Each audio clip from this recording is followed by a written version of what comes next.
All right, it is 7 p.m. I'd like to welcome you to the regular meeting of the District of Seaside Council. We have an agenda in front of us. Are there any additions or deletions? Seeing none, I'd look for a motion to adopt the agenda as presented. Moved and seconded, all in favor? Thank you. Now, before we move into the agenda tonight, I'm going to take a minute to acknowledge one of our staff members. And knowing him, he'll want me to keep this short, but the milestone he's achieved is significant and deserves mention. And we actually can see him. So our CAO, Andrew Yates, has been recognized by the Canadian Association of Municipal Administrators for 20 years of municipal service in a management capacity. So Andrew took on his first role as Chief Administrative Officer with the District of Kent on April 1st, 2000. And 6 years later, he became the first administrator for Queen Charlotte City. There he was instrumental in establishing the protocol between the Haida Nation and the Council of Queen Charlotte City. From 2008 to 2017, he was a CAO for the District of Ucluelet. And then 17 years to the day after he stepped into a CAO role, on April 1st, 2017, Andrew started as the CAO with the District of Seaside. And he's now been with us over 3 years. So I have to say it's a pleasure to work with Andrew. He's a consummate professional, very clear that his job is to work with staff to support the direction set by council for the community. During his tenure here, he stepped up to take on other roles as required. When we were without a director of planning, he became our acting director for a period of time. And he's currently holding the role of acting director of engineering while we fill that position. So he sets an example for those who work under him. He works hard. He listens to, nurtures, and supports the staff to grow and take on bigger roles and responsibilities. He isn't just a manager, but a leader. Our council and our community are benefiting from his years of experience. So Andrew, thank you for your service to government and to our community and the Sunshine Coast. And congratulations on achieving the significant milestone. We'll give you Thank you very much, Your Worship. Okay. Thank you very much. All right. Too kind. Good man. Here's to All right. 20 more. I don't think he wants 20 more. All right, so we'll move on into our agenda. Appointments and delegations. We have Christine Metherall with, how do you say that?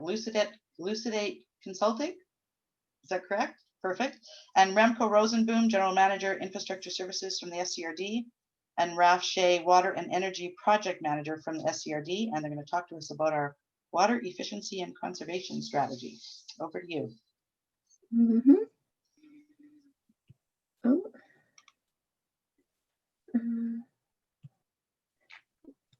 I think I need to share my screen, right? There we go. Share. Yep. Okay. 1 second here. Okay. Just getting into Zoom land here. Okay. So thank you very much for having me. My name is Christina Metherall, and I've been working for the past 5 months with the District of Seaside on the water efficiency and conservation strategy. Now, I want to acknowledge that we have Remco and Raf here. Thank you very much. As water purveyors and managers of the Chapman water system, they are here to answer any questions that you might have about the system and current and planned conservation initiatives. So thank you very much for being here and acting as a resource for us. So the province of BC has a guiding document for water conservation planning for small and medium-sized communities in the province. And the District of Seaside has taken a bit of a unique approach to it. So the first step in a water conservation planning process is to do a water system profile and forecast demand. And much of that work has been done through the water demand analysis that was done by the SCRD in 2018 and is in the Comprehensive Regional Water Plan. In 2015 and 2016, the District of Seaside started a public engagement initiative and also drafted a water efficiency strategy plan that provided an overview of all the different water efficiency and conservation options possible. And now I have been brought on in 2020 to do step 6 and 7, which is select those measures, identify which ones would be best for the community, and then develop an implementation strategy that identifies the best timing and approximate costs for those measures. I want to acknowledge the work that has been put into this through the Water Resources Select Committee. So I've been working with District of Seashelt staff, but most importantly, very closely with the Water Resources Select Committee to do this work. The committee has representation from council with Councillor Lamb and McLean, as well as very engaged and informed members of the public and a representative from the hatchery. The Water Resources Select Committee started this whole process by providing me with a very extensive overview document, which gave me a lot of information on the kind of water management context in the area and has been reviewing the materials throughout. So the first step that I took in the development of this strategy was I reviewed the background materials, and as you all know, discovered that there are limitations with water supplies in the district. Some of these are due to the new environmental flow needs requirements that were brought in by the province with the Water Sustainability Act. But there's always concerns with drought, that stream flows may lower earlier than typically, and with climate change, that's increasingly expected. And while we recognize that there are expansions planned for the area, they are costly. And in general, it's always more expensive to develop supplies than to save existing water and conserve and obtain water that way, or generally more cost effective. Also, a bit of context, I pulled together some of the information on per capita water use across communities in the province of BC, as well as kind of looked at the provincial and national averages. And as you'll see, the blue is the annual average water use per capita. So that includes water used by institutions, businesses, and industrial purposes. You'll see the blue shows the annual average, and the Chapman water system use is fairly high compared to regional, provincial, and national averages. You'll see it's a bit more similar to the district of Tofino, which is another community that also has a fairly high degree of tourist visitation. But the district of Tofino actually has significantly more tourism per capita, about 30 times more tourism per capita than the Sunshine Coast, according to some estimates. So I thought this was an interesting perspective to look at, to kind of see how it compared regionally, and it really emphasized the value of water efficiency and conservation actions in the community. So with any plan, it's always important to know where you're going. So speaking with the committee, it became very clear that the community of Seashelt is quite diverse in its perspectives on water management. So while some people are very focused on conservation, there are others who would like to see more effort put into supplies. And it also became clear that there's a lot of people in the community who like to garden and take care of their homes through landscaping or food production. So while developing this plan, I kept in the back of my mind that it was important to ensure that residents had a sufficient supply of water for use inside and outside their homes, while reducing the need for costly and increasingly more challenging water supply projects. I also recognize that there's a lot of documentation in the SCRD and Seashelt Council and Board talking about supporting local food production and affordability for residents. So I kind of had that back of mind while developing this as well. Now, there are no formal water conservation targets identified in any of the prior steps. There was the Comprehensive Regional Water Plan. I feel like I'm going to get that line wrong. Did identify a recommended reduction of 30% from 2010 to 2020. This was never officially adopted by the board, but was in line with kind of provincial guidelines. And I thought this was a kind of a useful objective to have in the back of mind while developing this plan, because that would bring the Chapman water system consumption a lot more closely aligned with provincial and national averages, which seems to make sense given some of the costs associated with additional supplies. So next, when I went through all these documents, I kind of peeled through each of them looking for different possible water efficiency and conservation measures.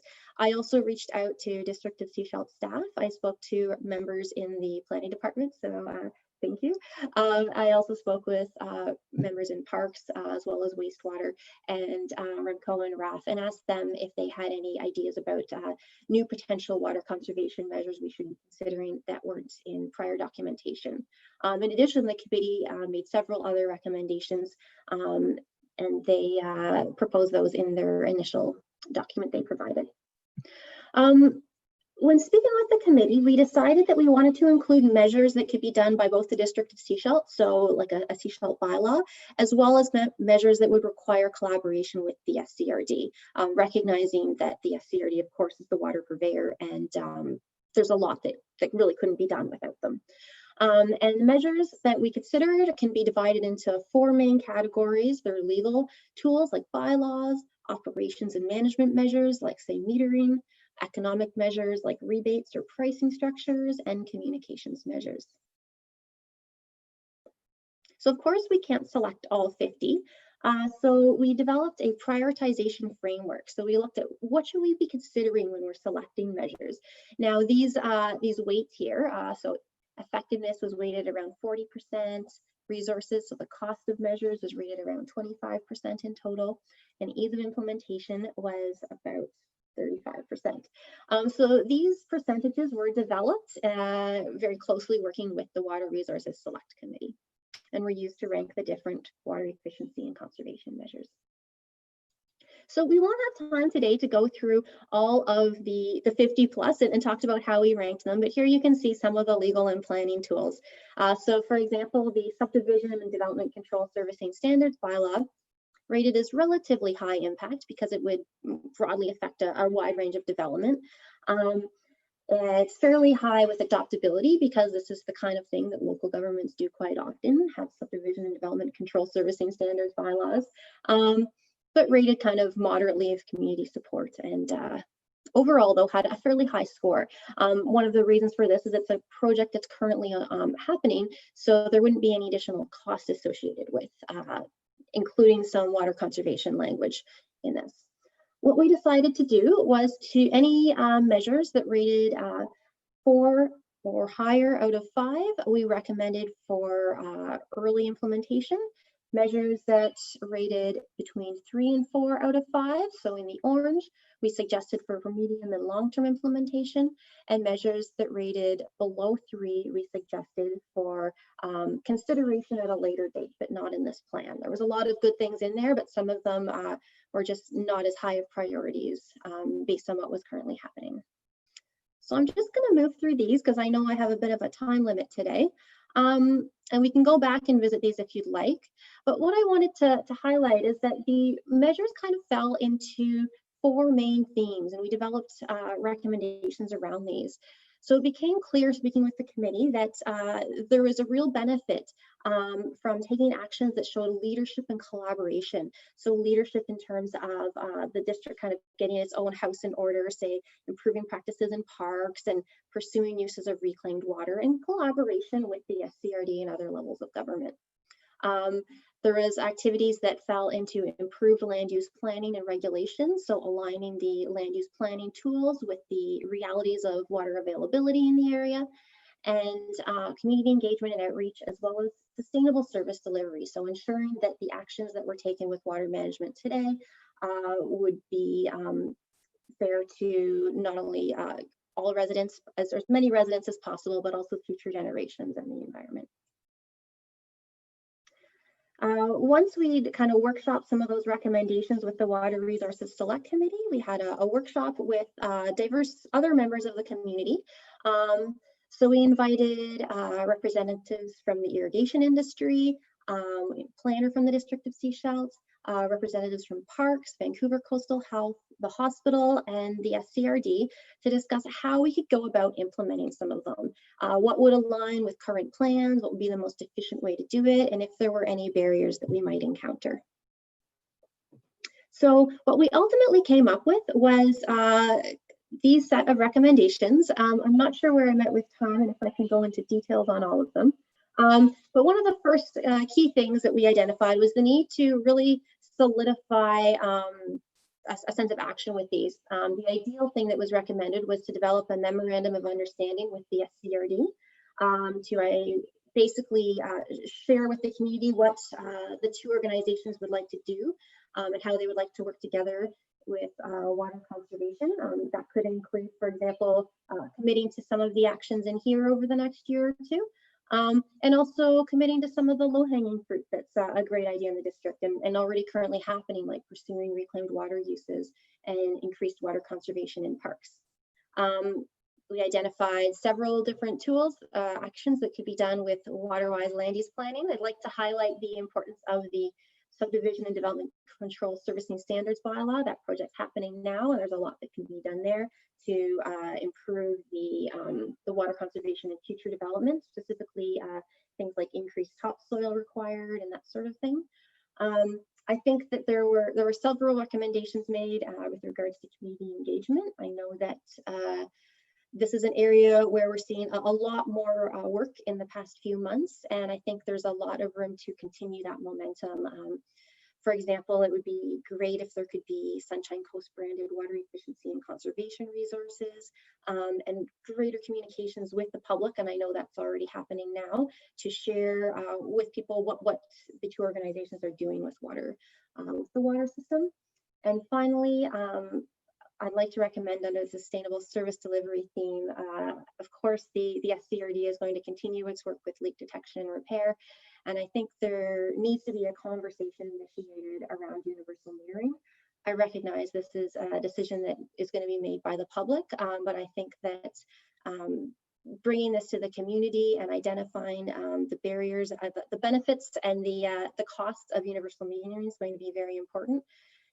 In my opinion, universal metering has the ability to create significant savings through leak detection and allowing people to kind of choose their own path, whether they would like to be water conservers or higher water users and pay additional costs for additional investment.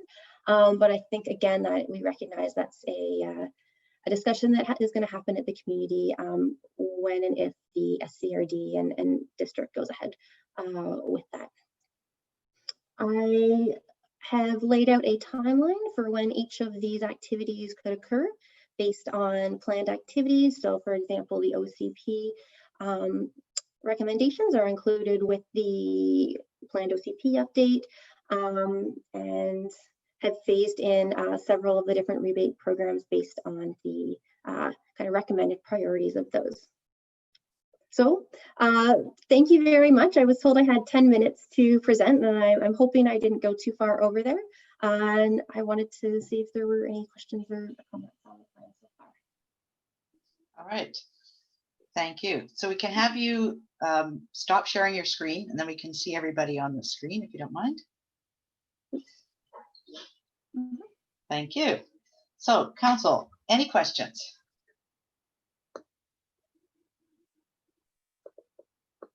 Councillor McLean. I'm just going to kick it off with a little bit of a comment. Christina, thank you so much for coming in to do this. As a member of the Water Resources Select Committee, it really sounded valuable. Sorry, Matt, we just can't hear you now. Okay.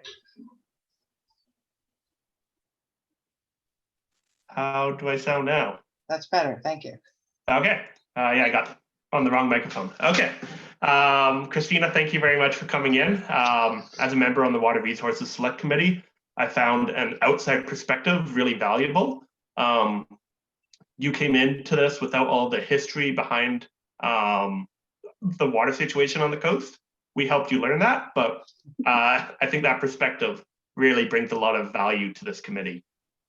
And just to speak to the overall impact of this, I think if we can work towards a MOU, Memorandum of Understanding with the SCRD, it really recognizes that water conservation is not just an SCRD issue. The District of Seashell can play a huge role in it as well. So I'm really looking forward to continuing these conversations. Anybody else? Councillor Toth. I'm going to apologize in advance. There's a little bit of soapboxing in here, but I do have some valid comments too. I appreciate the amount of effort that's gone into this report from both the select committee as well as staff. So thank you for that. I'm not prepared to make any specific motions on the matter at this time, but I did want to take a minute to express some sort of hopes and desires that our staff are looking at potential opportunities to use alternative water supplies where we can sooner than 2025, as was suggested in the report's timeline. The SCRD has a test well at Dusty Road that we might be able to use at the new op center for truck washing, making brine, etc. The SCRD has drilled a well in Cliff Gilker Park and has every intention on using that water for sports field irrigation. I think the budget for that was around $30,000. So I could see something very similar being done for Kinnickinnick in time for summer 2021, if it's on next year's budget.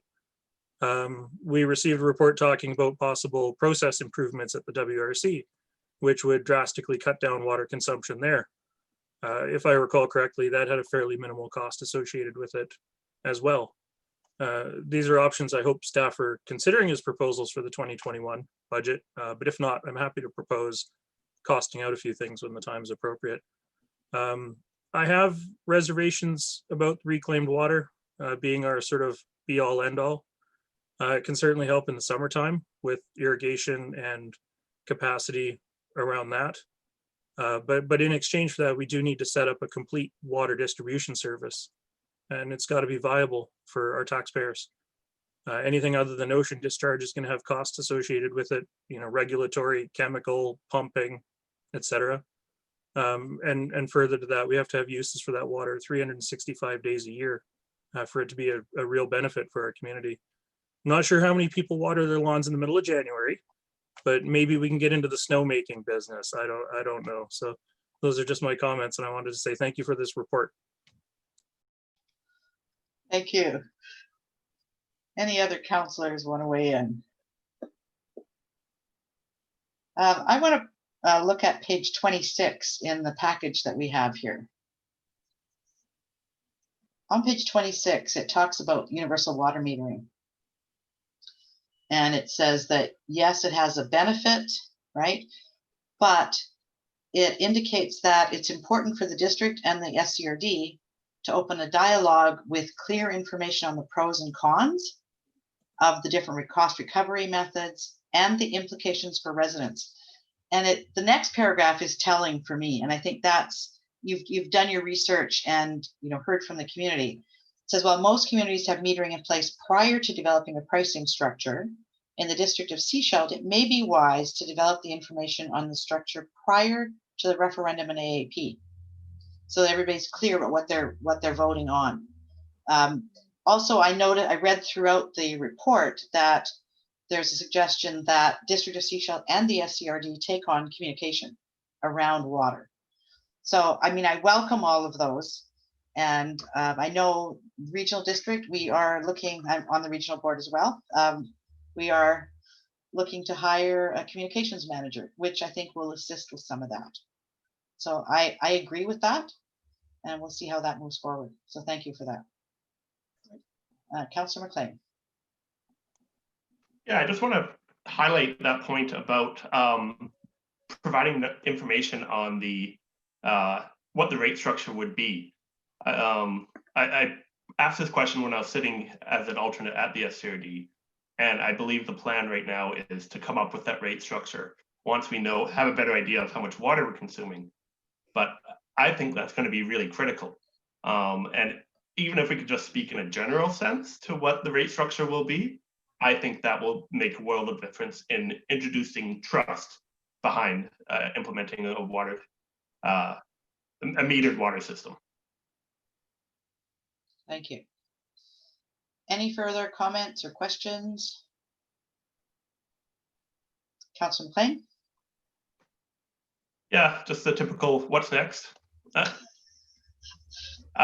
So particularly, I think probably one of the first things that we need to look at is the MOU and the subdivision bylaw. So the MOU is fundamental, and the subdivision bylaw is very well developed so far. So how do we get those two things moving? Probably at this point, we just refer this to staff to come back to us with how they would look at implementing the recommendations inside the report. Because they're going to have to look at how that fits into their work plans, and working with the consultants, et cetera, on the various items that we've got in process. That would get it moving. And our CAO is nodding his head. Would you like to make a recommendation?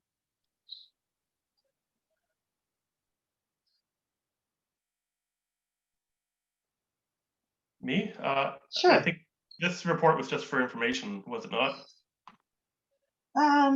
Yes, and we can refer it to staff to review and come back with implementation ideas.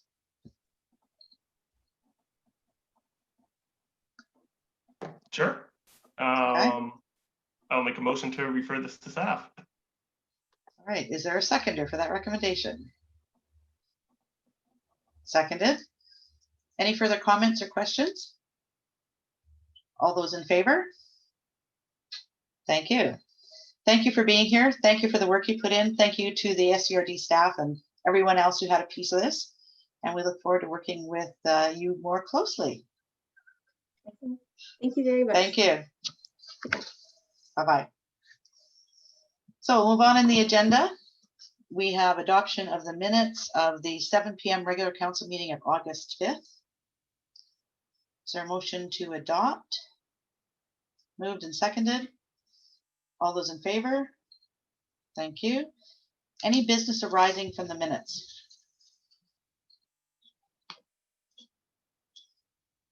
Seeing none, let's move on to the APC minutes.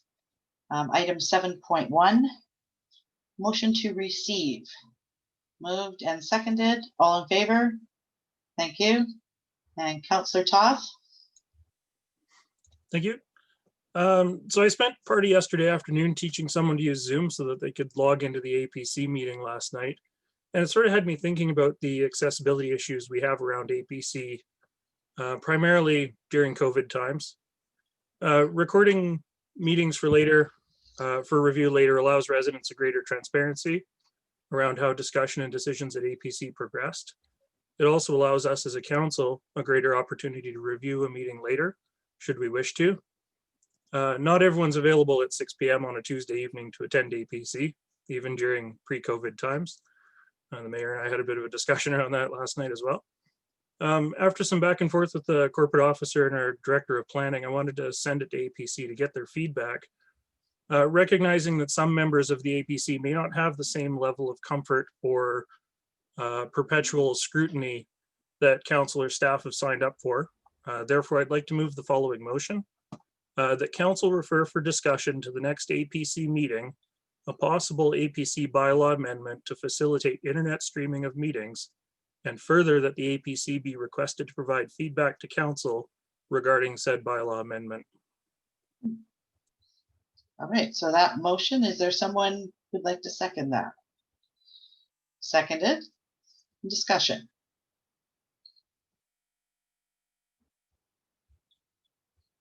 No discussion? All right, all those in favor? Thank you. All right, so that will go to them for their input and feedback. Thank you for bringing that forward. So next item is item 8.1A. It's a loan authorization bylaw number 594/2020 for the Operations Center. This is pages 68 through 72. First, a motion to receive the report. Moved and seconded. All in favor? Thank you. And move it over to Mr. Douglas. Thank you, Your Worship. So we presented a report here and a bylaw looking for a first, second, and third reading to borrow up to $3 million. This is for the building, Public Works building and Parks building. It's been a project that's been on our books for a number of years due to several factors. At the last regular council meeting, a motion was put forth to undertake the alternative approval process in accordance with the community charter to facilitate borrowing of up to $3 million to be paid over a period not to exceed 25 years in order to finance the cost of constructions of the Public Works and Parks Department's Operations Center. Accordingly, the required loan authorization bylaw 594/2020 is presented for council's consideration. Now, the first, second, and third reading only gets us going. It gets us started. It would allow us to start the process to borrow the funds. It still has quite a process to go through and includes several stages. The project for borrowing includes the design, construction of a slab on grade operations facility for the Public Works building. The building is intended to have a mezzanine, equipment bay, work bays, and office space. The project for the Public Works and Parks building has been reviewed, discussed, designed, and deliberated since 2012. And more recently, a needs assessment recommends the district Seaside build a 1,000 square meter facility for the workers up there. Seaside's Committee of the Whole received information at its October 9th, 2019 meeting from David Wetter, a partner of Cornerstone Planning Group. The Cornerstone was contracted to look at how the district could best provide workspace for its parks and public works crew through redevelopment at the current site on Dusty Road. Currently, the parks and public works are a bit fragmented. They use Dusty Road location in East Porpoise Bay area and the lower portion of the district's Ebb Tide Road site in downtown and Kirkland Center in Davis Bay. This results in inefficiencies with staff frequently traveling between locations and has become necessary after the Water Resource Center operations took over the bulk of the room at the Ebb Tide site since 2012. The district, in its process, we spent several times going through and putting together information for the building. And on March 5th, 2020, the district Seaside issued a request for proposal for design and construction of the operations center. We did receive several proposals, of which we have done some evaluation, and we are continuing to finalize that and hope to have something in front of council soon. Strategic plan, priority number 7, improving operations and infrastructure. This definitely would be supporting that strategic priority. Policy implications, the community charter provides that after giving first 3 readings to a loan authorization bylaw for long-term borrowing, that basically long-term is loans beyond 5 years. Council may not proceed with adoption of the bylaws without first obtaining statutory approval from the Inspector of Municipalities and without also obtaining approval of the electors. After council gives the loan authorization bylaw referenced in this report 3 readings, the loan authorization bylaw will then require approval from the Inspector of Municipalities as well as the electors. So once we have 3 readings, we would send it off to the Inspector of Municipalities, and then once approved, we then could start the other process. Under financial implications, we've provided 2 or 3 different charts here. The first one you've seen before, it's just basically our estimate on costs for the project. And that's on page 70 of the agenda. So the loan authorization bylaw will incur annual debt servicing costs for its duration, and it'll be in the general operating fund. We've provided a second chart there showing the figures of what it would cost to borrow 10, 15, 20 years or 25 years. Once we've took this and put it into a chart, we looked at it and we are recommending the 20-year term at this point. and that's what the bylaw includes. It's the 187,970 debt payment is it's one that we feel we can afford. It's a bit less than the 225, but more than the 158 that shows in the 25 year. So the debt servicing costs and BC municipalities' financial liabilities under leases, partnering, and long-term debt agreements are subject to liability servicing limits. They also require elector approval if they are a loan guarantee. The agreement is more than 5 years. The agreement could be more than 5 years if an extension were exercised.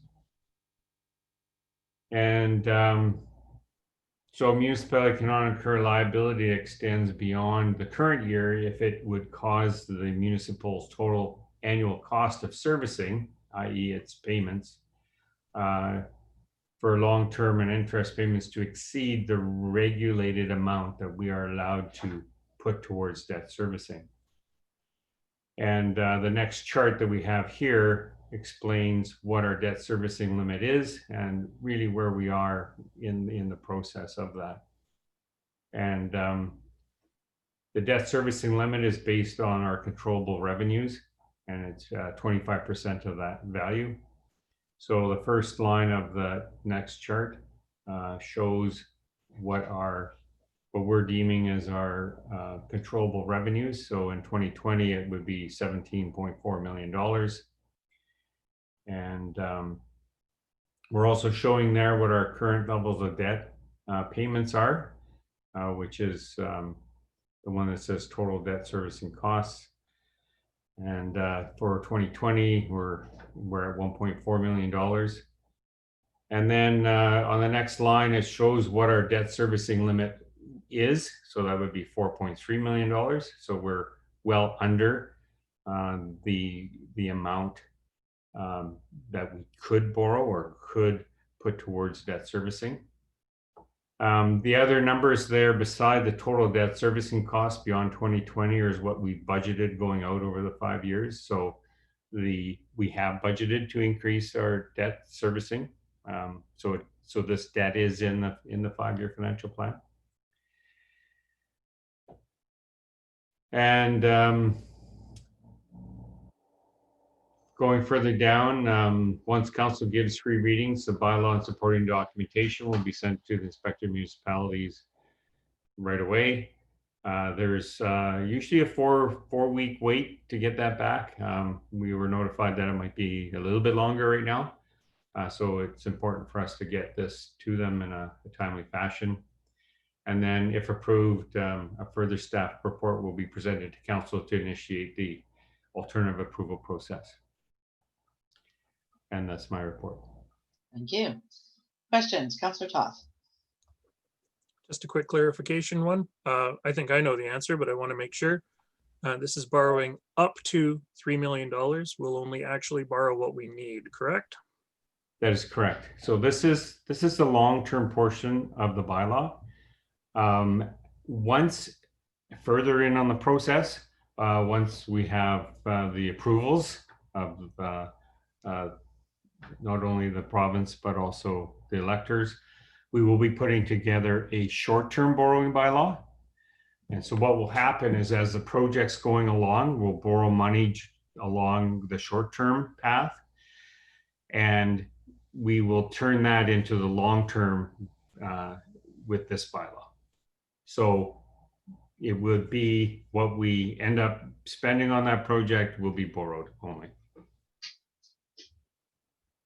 So similar to a line of credit where we have the vehicle set up, we borrow as we need it for the build, and then when it's done, we take that out with this final.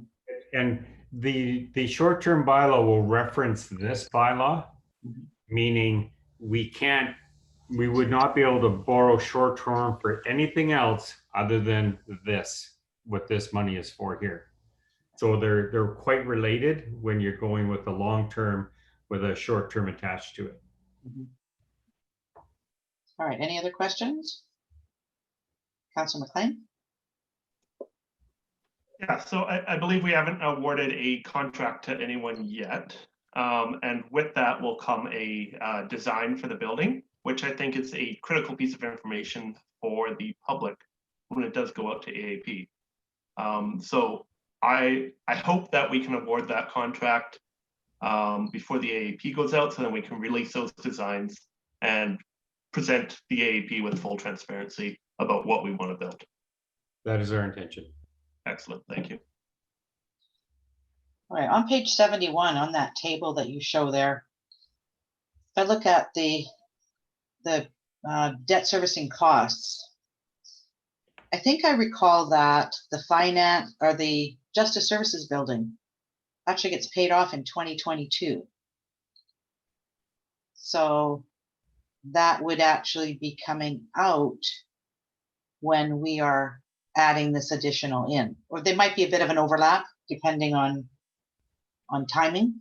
Right.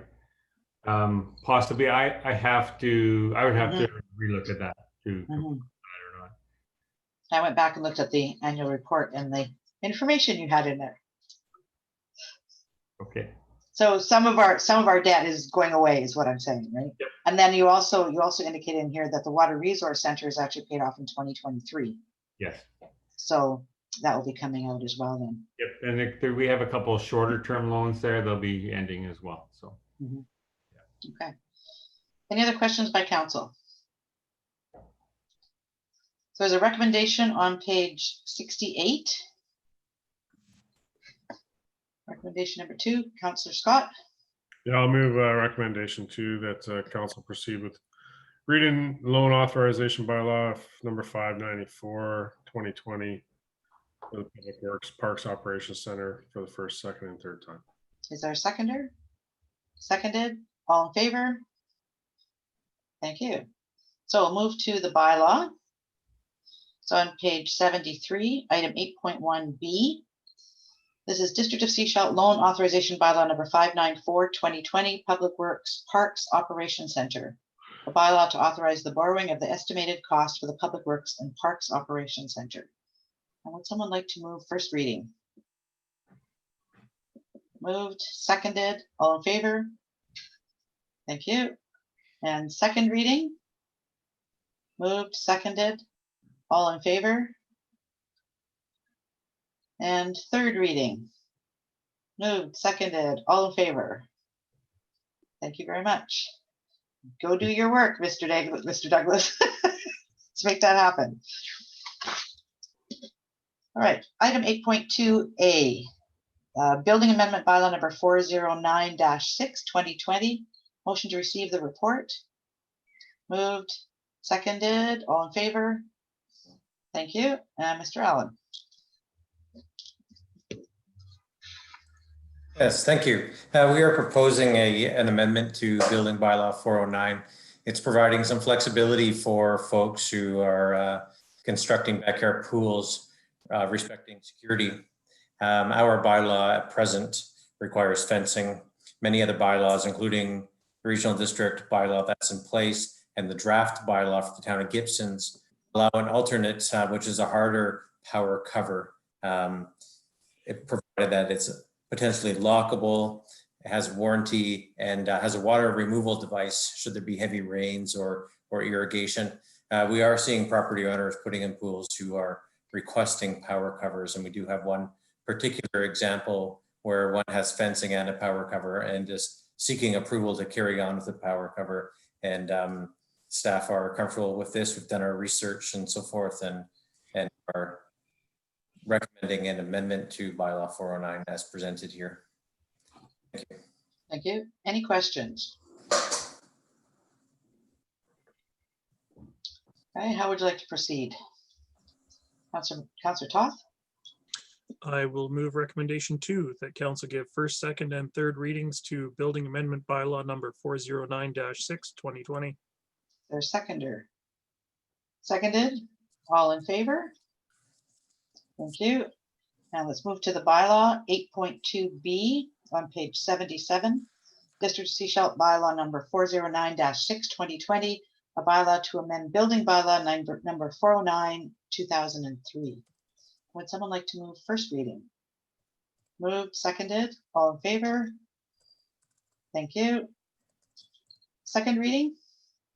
Moved, seconded, all in favor? Thank you. And third reading? Moved, seconded, all in favor? Thank you very much. So no new business, so we'll move to business items. 10.1. This is 2021 BC Hydro Beautification Grant. First, a motion to receive the report. Moved and seconded, all in favor? Thank you. And since we have Ms. Rogers here, I think she's probably presenting. I am. Thank you, Your Worship. In keeping with past years, staff are coming to council once again to request permission to apply for a BC Hydro grant to wrap a utility box. This year, the box that we propose doing is quite a large one and in a prominent location. So we'll just be doing the one box this year. So requesting council permission for the funding from the 2021 budget. So it's really a kind of an early budget approval for funding for the wrapping of this utility box. All right, any questions from council? No questions, all right. There are some recommendations. What would you like to do? Councillor McLean. Yeah, I'll move recommendation 2 that council allocates $1,600 from the 2021 operating budget for the completion of an art wrap. And I'll also move recommendation 3 that council directs staff to apply for the BC Hydro Beautification Fund for the purpose of attaining a grant. Is there a seconder? Any questions or comments? This is an amazing program. Staff have done really well with using this in the community.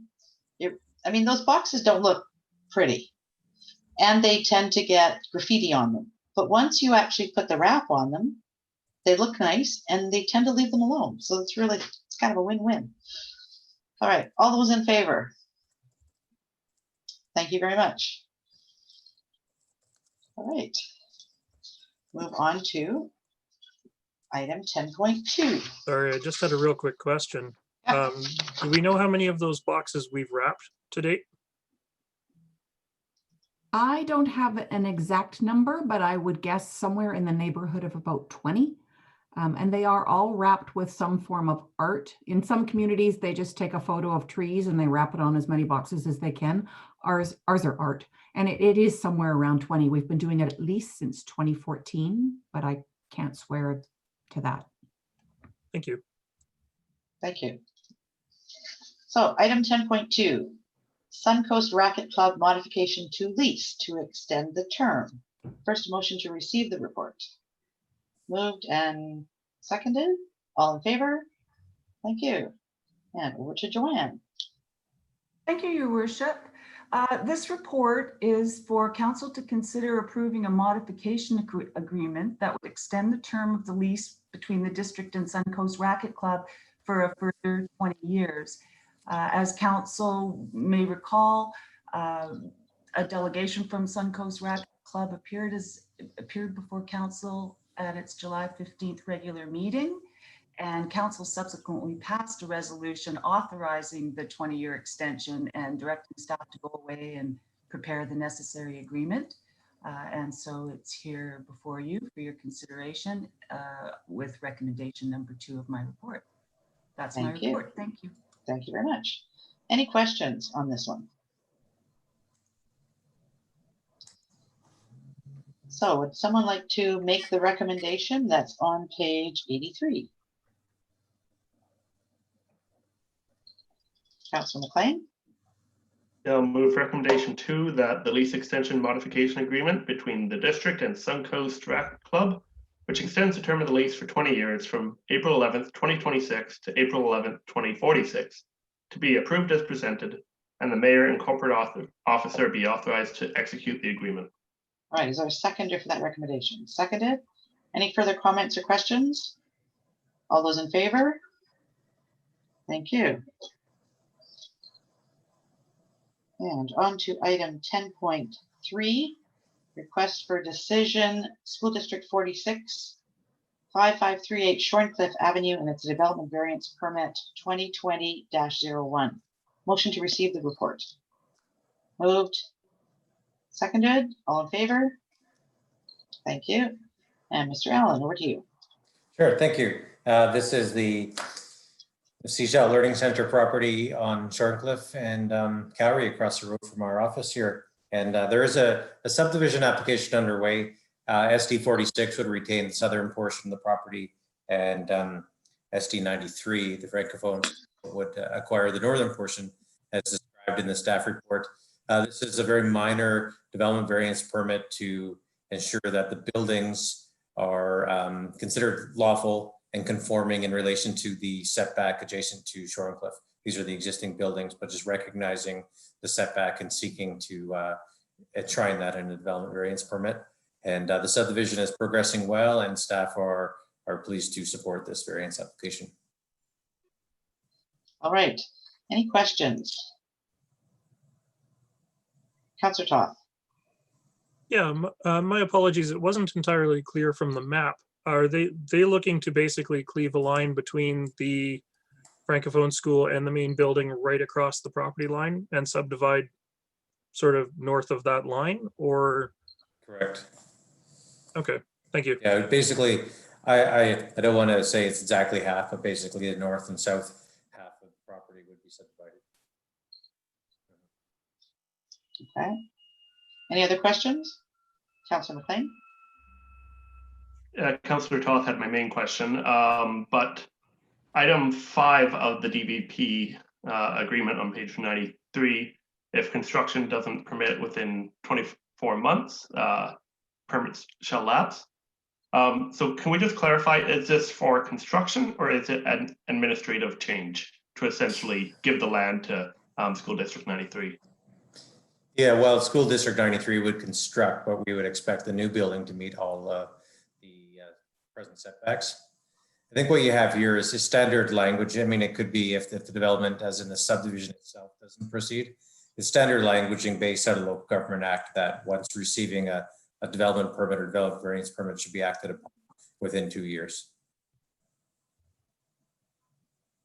Okay, thank you. So there will be construction on the in the future in a new building, which will meet the present setbacks that are required. Or thank you. Let's just say. Mm-hmm. Any further questions? So there's a recommendation on page 88. What would you like to do? Councillor Todd? I'll move recommendation 2, that council approved development variance permit 2020-01, and no, I'm not going to read the lot specifics off, at 5538 Shorncliffe Road. Thank you. Is there a seconder for that recommendation? Seconded. Any further questions or comments? All those in favor? Thank you. And we'll move on to the next item, which is 10.4. Oh, sorry, hit the wrong page here.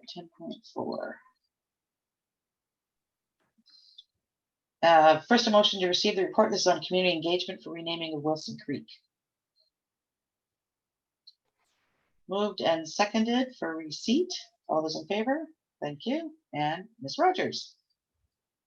Thank you. At the regular meeting of council on July the 15th, council provided direction to staff to communicate the potential name change of Wilson Creek, the neighborhood and the creek, to our citizens. So a letter was sent to business owners in Wilson Creek.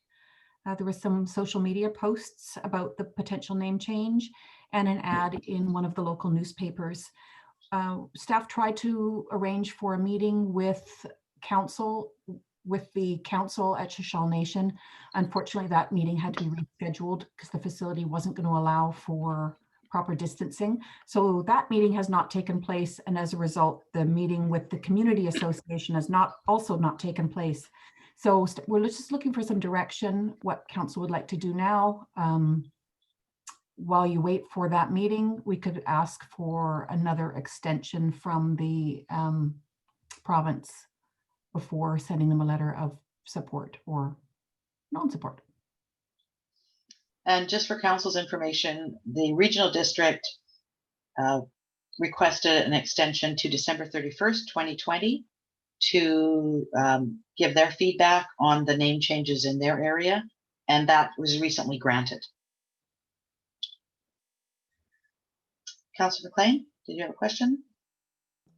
No, I was just adjusting my glasses. I think Oh, this is all okay, good. sorry.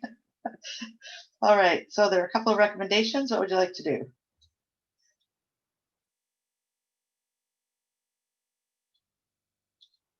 Councillor McLean?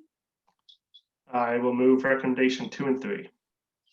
Okay, that staff be directed to request the BC Geographical Names Office grant an extension to the comment period until December 31st, 2020, and that staff continue to work with Seaside Nation and the Selma Park, Davis Bay, Wilson Creek Community Association to set a meeting with council to discuss the renaming.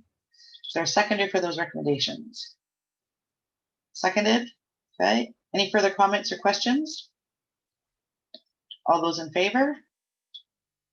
Thank you. Thank you very much. Number 10.5. So you're here for a few of them on this agenda.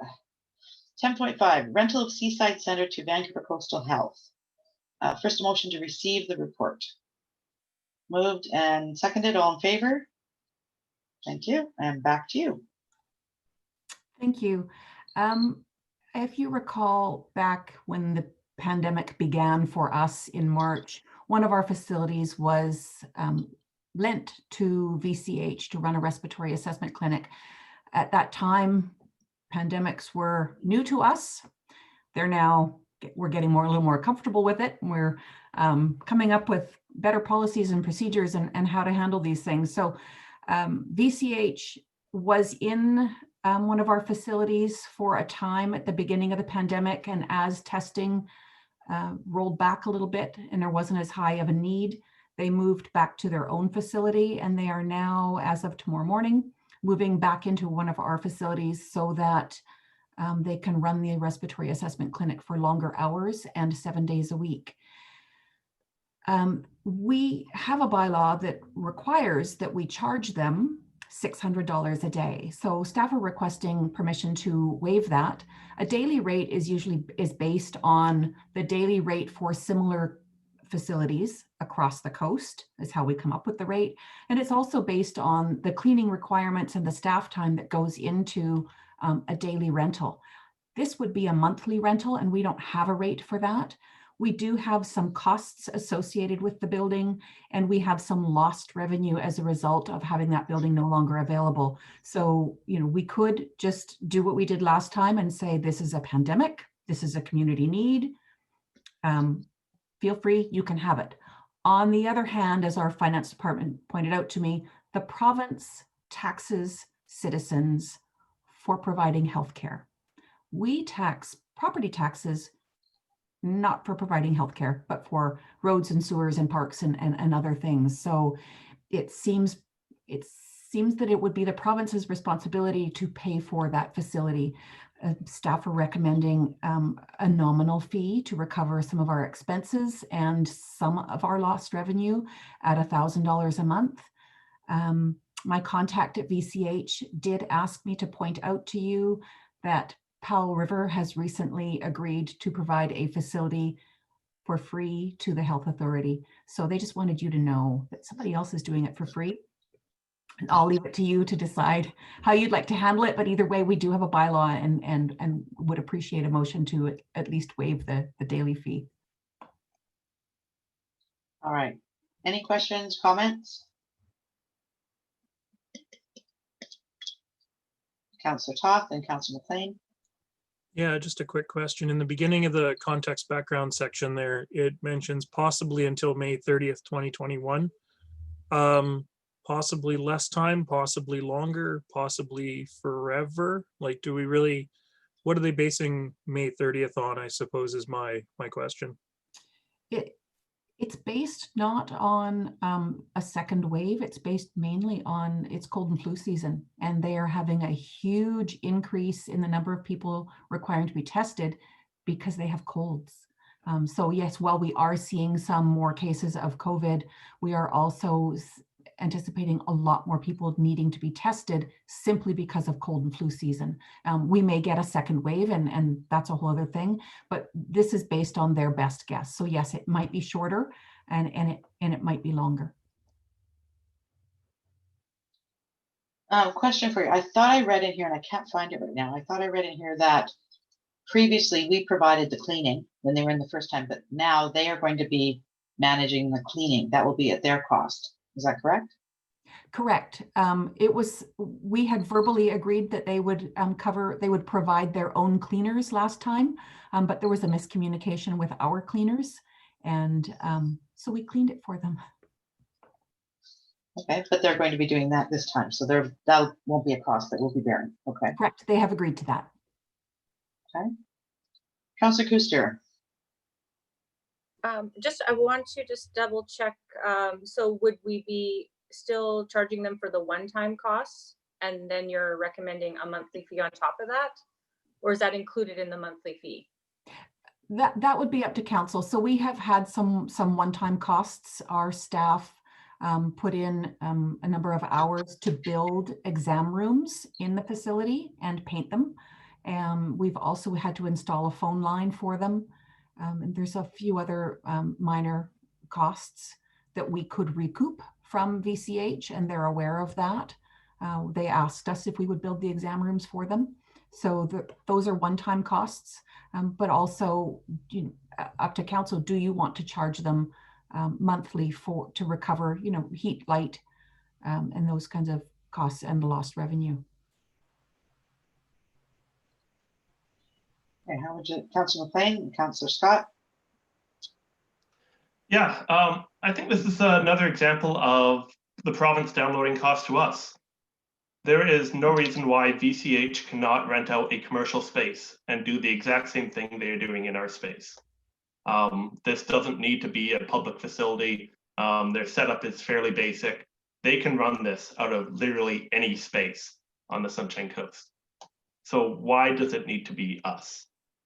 On top of that, this report, or what has been presented so far, considers the financial implications. What about the implications of not having this community space for the next 6 months? We run Seaside Center because it provides good value to our community. So by taking it out of community access for events, for weddings, for community gatherings, we are losing that social culture. Yes, there's less of it during the pandemic, but there still is value there that we are going to lose out on.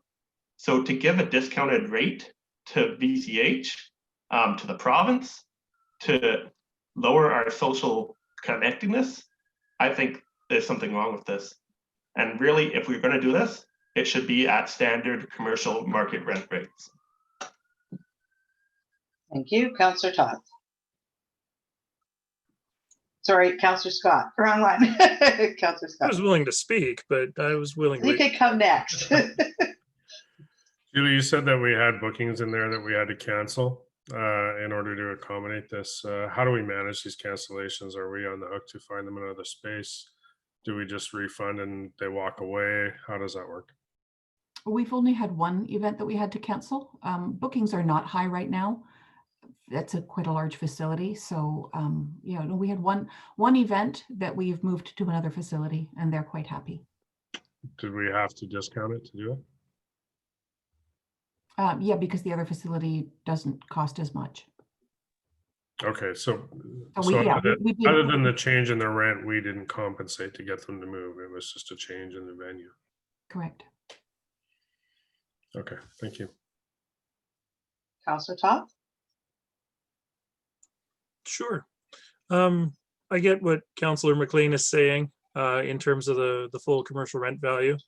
And certainly I can think of a few vacancies around town that they'd be perfectly suited to move into. But I think it's a good opportunity for us to partner with VCH. Yes, there is some aspect of downloading. But I do, so I'm happy to move the recommendations here and I'll read them out. But I'm also going to add a fifth recommendation. And then we revisit this after May 30th, 2021, just to make sure if it is going to be longer term or longer ongoing, we have a chance to look at it again. So I'd like to move recommendation 2, that the rental fees for Seaside Center prescribed in fees and charges bylaw 575/2019 be waived for Vancouver Coastal Health for use as a respiratory assessment clinic during public health emergencies. Recommendation 3, that staff invoice Vancouver Coastal Health for all expenses related to the setup of the respiratory assessment clinic, including but not limited to installation and monthly costs of additional phone lines, construction of exam rooms, and construction of an outdoor covered area. 4, that staff invoice Vancouver Coastal Health for rental of Seaside Center for use as a respiratory assessment clinic in the amount of $1,000 per month during public health emergencies. And 5, that this agreement be revisited after May 30th, 2021. Yeah, is there, is there a seconder for that those recommendations? Seconded. All right, any further comments or questions? Councillor McLean? Yeah, I'm just gonna request that 4 be separated from that motion. Number 4. Okay, so we vote on 1, 2, 3, and 5, and then vote on 4 separately. Okay. Councillor Kuster, your hand is up. Did you want to say something? Thank you. All right, so we'll move. So we've got 5 recommendations. We'll vote on recommendations 1, 2, 3, and 5. Councillor Toth. I'd suggest that we vote on recommendation 5 at the same time as 4, because that will form part of the agreement. Okay. So recommendations 1, 2, and 3. So that, and this is with regards to basically renting it to them.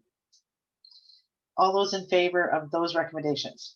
All right. Then recommendations 4 and 5. All those in favor?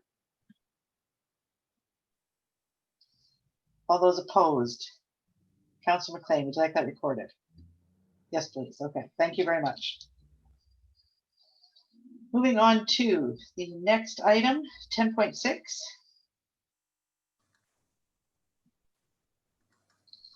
This is an update on Provincial Health Officer Order on gatherings and events. Motion to receive the report. Moved and seconded, all in favor? Thank you. And order our corporate officer. Thank you, Your Worship.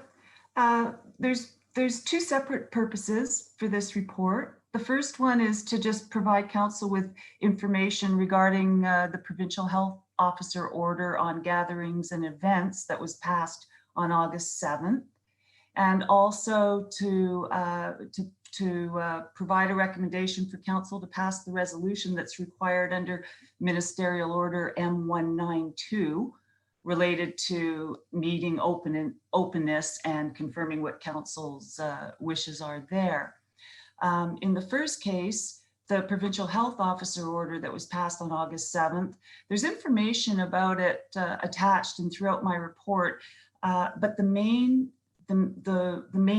only real difference from what we have been doing and what we're used to doing these days is that with that order, it's now required that we will be required as a local government to collect the contact information, name and phone number, or name and email address for anyone who attends our council or committee of the whole meetings in person. We also have to retain that information for 30 days should we be asked by the medical health officer for that information if it was needed for contact tracing or tracking. The second piece or part to this report is, as I say, council is required under Ministerial Order M192 to pass a resolution regarding how the public is being accommodated to attend council meetings in person. And I've suggested recommendation 2 there. As I note in my report, we've been able to arrange with the library to be able to share the community use room space moving forward. They're going to be able to use it exactly as they are now. No impact there. We will just move the furniture around a little bit on the Wednesdays that we're using it. And that's my report. If you have any questions. Councillor Toth? Sure. I feel like I'm speaking a disproportionate amount this meeting, and I apologize for that.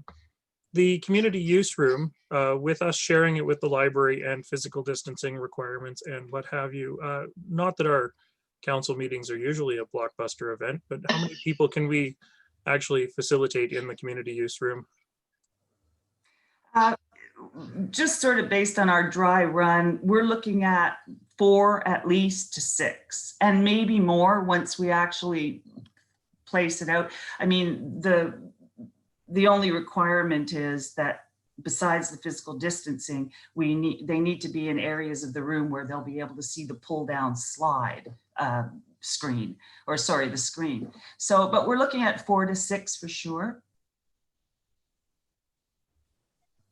Right. Would you need them to pre-register so that you know that there are people coming, or if they've got that, you've hit the 6, the other people know they don't come? Is that a concern? We don't have, like Councillor Toth said, it's not like we have people lining up out the door to come, right? Well, yes, little interesting bit of side note trivia. We have the Seaside Center open tonight, for example. We have one staff person that's been there since 20 to 7, and we had nobody attend. And so finally at around 8ish, she's going to leave, and we're going to put a sign on the door. Back to your question, the difference with us moving back to the community use room, and again, this is only to accommodate in-person attendance. It will not change what we are doing now as a council and staff in our Zoom meetings, but it will. The difference will be that both myself and our recording secretary will attend the meetings in that room anyway. So the pre-registration won't be an issue because we'll be there. And I guess the one thing, staff have looked at the option of pre-registering, and it certainly is a capability that our Zoom platform can use, for example, with public hearings where we do have to record everybody that attends. But in the case of council meetings, we want to keep meetings as close to possible as what they were like in another time when people could just come to meetings, and people, wouldn't have required people to pre-register to just kind of pop into an open council meeting at 7:30 and sit down. So we feel that at this time, it would just add another layer to having people attend, and we don't think it's necessary. Down the line, that may be something we'll be coming back to you and saying we want to do, but for now, I think we can make it work this way. Okay, thank you. So Councillor Kuster and then Councillor McLean. My question is, so the 6 people, is that including you and recording secretary?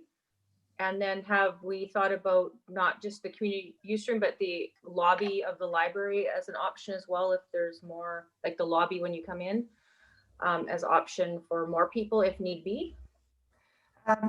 Thank you. The 4 to 6 people I was referring to were just the public that would like to come and attend. Staff will be set up at our usual desks, but we can space those apart sufficiently. We did look at the lobby, and we certainly will look at that. The issue again is we are not hooking up to all our usual apparatus down there that has caused us issues in the past when we went to the Zoom platform. So whether we'll be able to we're looking at, for sure, we'll be able to use the screen that pulls down connected to our equipment, but whether we can also use the TV that would allow people in the lobby to see is still to be determined. But I guess we will definitely try to fit as many people as we can that can still watch the meeting and still follow the physical distancing requirements. Thank you, Councillor McLean, and then Councillor Scott. Yeah, so I think there were comments made about how there's not a lot of people at council meetings, but I can name a large number of council meetings that have had much more than 6 people attend. And given we got people online on Zoom and on YouTube right now, but I would like to see us make a provision to host a meeting with more than 6 people in attendance. So after this motion, I'll be making an additional one to request staff to come up with a plan to host an even larger public meeting, such as a public hearing where we can get even more people. Thank you, Councillor Scott. Will you, what are the COVID protocols that you're going to run? Are you going to require them to wear a mask while they're in the meeting room? Are you going to require them to, are we going to have hand sanitizer available to them for use? You know, in other areas where we're able to be within the 6 foot social distance circle, those are requirements. And I think for the safety of the staff that are going to be in that room, it is still an enclosed space, and we should move with protocols like that, where anybody that does attend is going to require to mask up, and we have all the sanitizers in place and cleaning protocols in place to maintain that room. We will definitely have the hand sanitizer, and you have the floor clearly delineated where people can sit when it comes to the physical distancing side.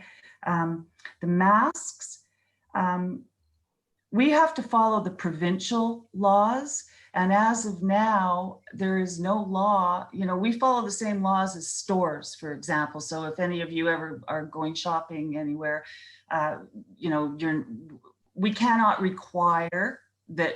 We cannot say you cannot sit in this meeting room if you don't wear a mask. We can certainly encourage that, and we will be encouraging it. Even now, our order paper, our agenda order paper has a little notation at the front of it encouraging people to consider wearing masks.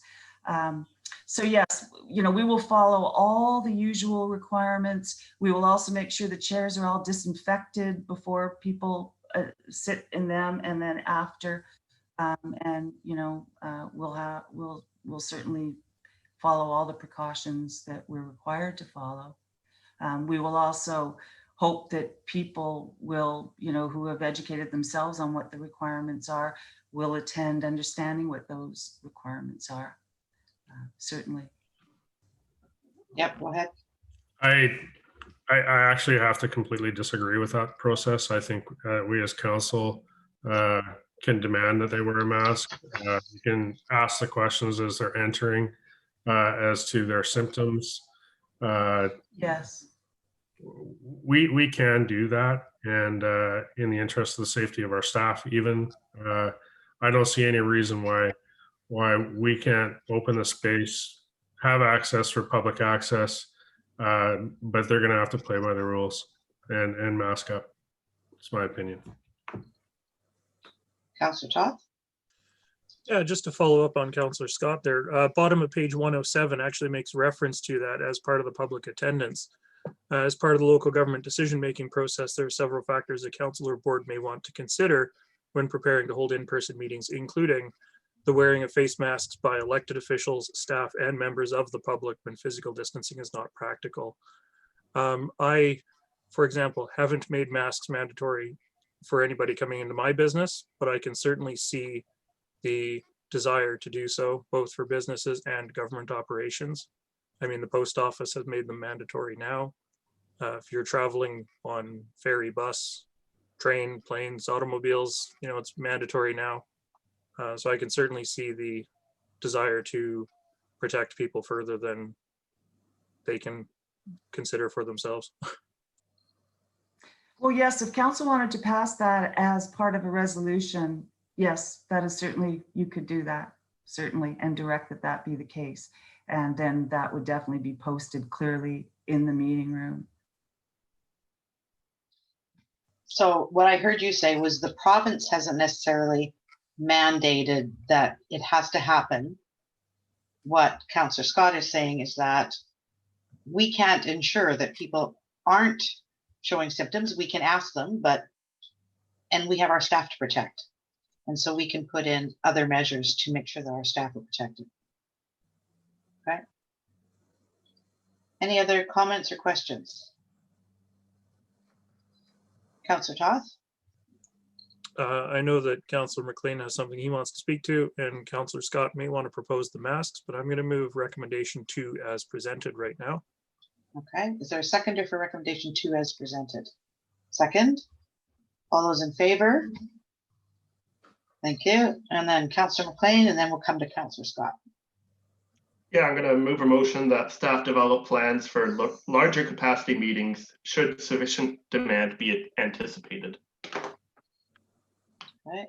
So that would be looking at all the protocols and everything else in order to do that, because we don't have a facility for that. for the physical distancing. So what would it look like if we didn't? Yeah, or rent out a facility. Okay. Is there a seconder for that recommendation? Seconded. Any further comments or questions on the recommendation on the floor? All those in favor? Thank you. Councillor Scott. Yeah, I'd like to make a motion that in addition to recommendation 2, that we require any attendees to these meetings held in the community room, that staff and the attendees are required to follow COVID protocols, wearing masks, and the other cleaning protocols that Joanne had listed. Thank you. And is there a seconder for that recommendation? Seconded. Any further comments or questions? All those in favor? Thank you. Any opposed? Councillor Lamb, I didn't see you vote, so you're in favor.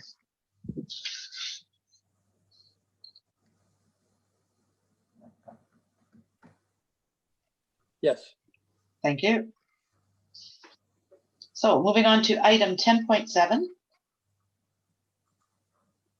This is the second quarter financial operating report. First, a motion to receive the report. Moved and seconded. All in favor? Thank you. And Mr. Curry. Thank you, Mayor Zegers. My report today presents the district's second quarter financial statements to provide council an update on the district's financial activity for the period from January 1 to June 30th for 2020. Finance team's goal is to provide the council, the community, and the organization with a regular update to the district's financial position and stability. At the end of the second quarter for 2020, operating revenues were 93% and expenditures were 42% of the budgeted amounts. This compares to 97% and 47% for 2019. The revenues received for the year are tracking at 93% due to property taxes being collected, user fees and sewer for sewer and solid waste and sewer parcel tax that are all billed in May, and most part the revenue is in the general ledger, although we're still collecting the funds throughout the year. The salaries and benefits are on track to finish through the year below budget. At halfway, we're at 47% due to the timing of hiring for them. At June 30th, we haven't seen any significant impact in lost revenues due to COVID. The district facilities, including Mission, Point House, Seaside, Kirkland facility, the facility rental revenue altogether is tracking at about 3,000 below the revenue compared to last year at June 30th. So do expect that to decline and increase a little more before the end of the year. However, at this point, at June 30th, we've lost approximately 3,000 due to COVID. At the halfway point, the district has exceeded its target for planning service agreement revenue.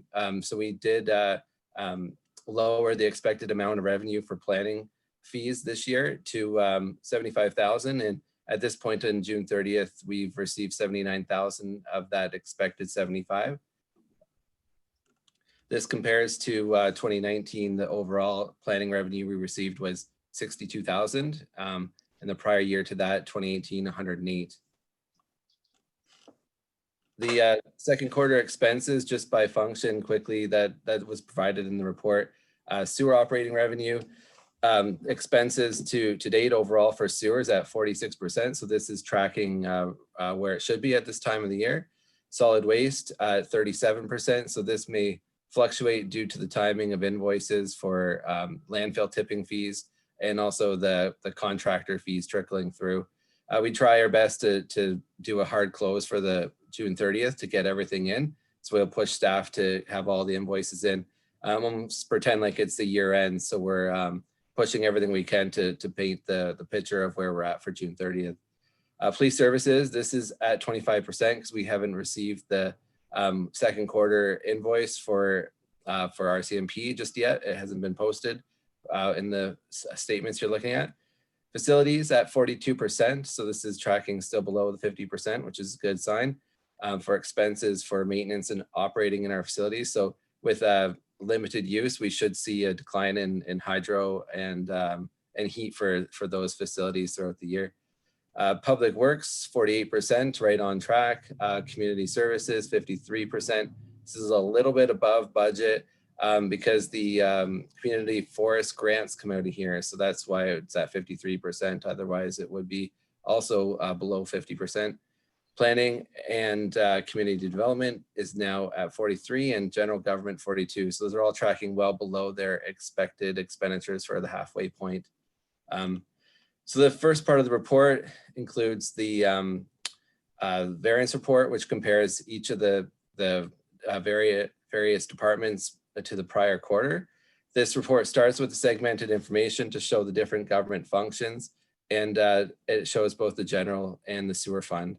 And this is followed by a more detailed report and the variance notes, which explain any odd variances. So I'm happy to answer any questions pertaining to any of those particular schedules that are attached.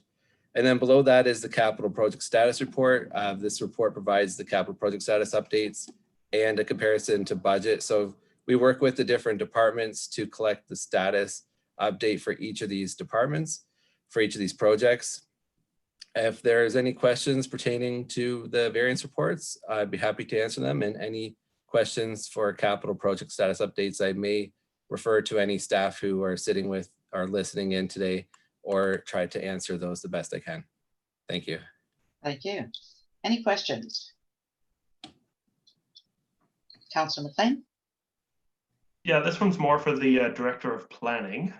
So give him a second there to get going. There he is. Hello. So currently our planning revenue is above our expected value. If I recall correctly, 2018 was a fairly busy year for the planning department, and the number provided was $108,000 in planning revenue for that year. Do you expect to continue this lots of applications through the last half of the year, or have we kind of hit a bump now? My expectation is we've likely hit the bulk of them. You know, there is a potential subdivision. I can't recall the amount of lots offhand, 20 plus that we're having inquiries about, and potentially seeing an application that could come in 2020. But for the most part, I'm not to say we're max, but for the most part, I think we're probably well over 50% of what we'll get for the year, is my assumption. Yeah.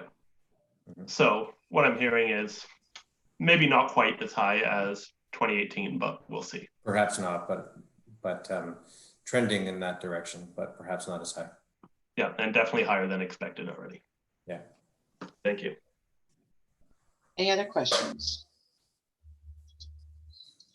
I had one on the bottom, page 127. So last item, Trail Avenue alignment and safety improvements design. And it's showing over budget of 120,000. Wondering if we can get some clarification on that. I'm sure I can answer that. That one, so that has just flushed out a purchase order, which was allocated to the incorrect project. So this is a part of the Trail Avenue project. That particular line is just for the design or the completion of the design from a carry forward from the prior year. So if a staff member sets up a purchase order, it attaches to this general ledger, and then that's where it came through on the report. So it'll be corrected for the next quarterly statement, and you'll see it on the true line, and the design will come back into budget. Okay, thank you. Councillor McLean? Yeah, another question on Trail Avenue, top of page 128. 1.8 expensed, 3 million committed POs, leaving another $500,000 remaining. Do we have any indication of where this project may be coming in compared to the budget at this point, or is it still too early to get a grasp on that? I wouldn't be able to comment as far as where it's going to land. Might defer to Andrew Yates to see if he has a better answer. He's been closely working with Sanath to see if right now, as far as I know, things are on schedule and going according to budget, but perhaps Andrew or Dave would like to chime in here. Sure, Ben, I can maybe help out. We're very close to the numbers that that were set out. The archaeology work that we had to do and was unexpected has put a wrinkle into things. So we won't know until that's fully straightened out, and we hope to know that within the next couple of weeks. But we have managed to make some progress on the ARC side of things to cut that cost. So that's helpful. So we'll be close. Excellent, thank you. Any further questions?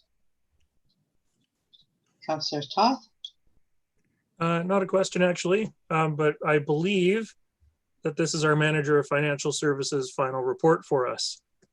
I just wanted to say thank you to Ben for all the work you've done for the district, and wish you the best of luck on your bigger adventures. Thank you, Alden. Yes, that was my next thing to say. You stole my thunder. Yes, you've been here 3 years now, I think you said, or 4 years? Almost 4. Almost 4 years. And recreation is your heart. That's where you like to work. So you have an opportunity over on Vancouver Island. So congratulations on that. And we have some work to do to fill your shoes. You've done good work here. Thank you. Thank you. Thank you for the opportunity. Thank you. All right, we'll move on to our Chief Administrative Officer's report. First, a motion to receive the report.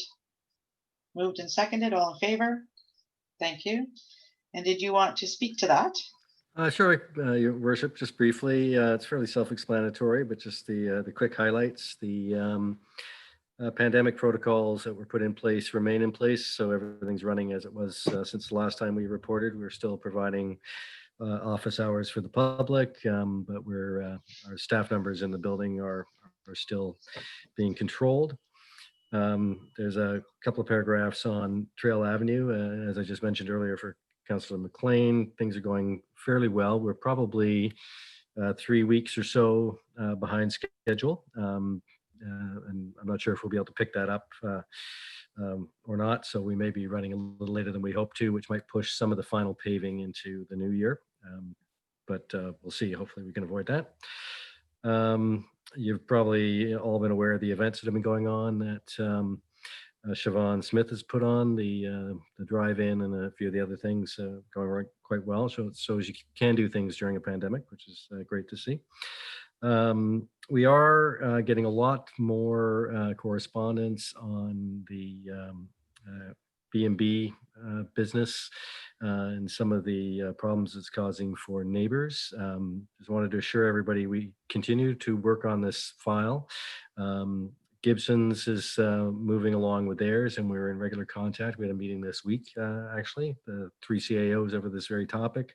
I know planning is chatting with their colleagues as well in the other jurisdictions, and we're trying to make sure that we get legislation that's consistent across the coast, which is one of the things we've been trying to do with all of our legislation lately. But that is on our radar, and we are working on it. Other than that, I think that's it. Thanks. All right. Any questions for our CAO? Councillor McLean? Just passing on a comment I received from a few different people. There seems to be a perception that town hall is not open to the public and that people cannot bring their concerns in. So I'm wondering, could you just speak to the openness of town hall? Because I don't believe that's true, but I'd like to hear it directly from you.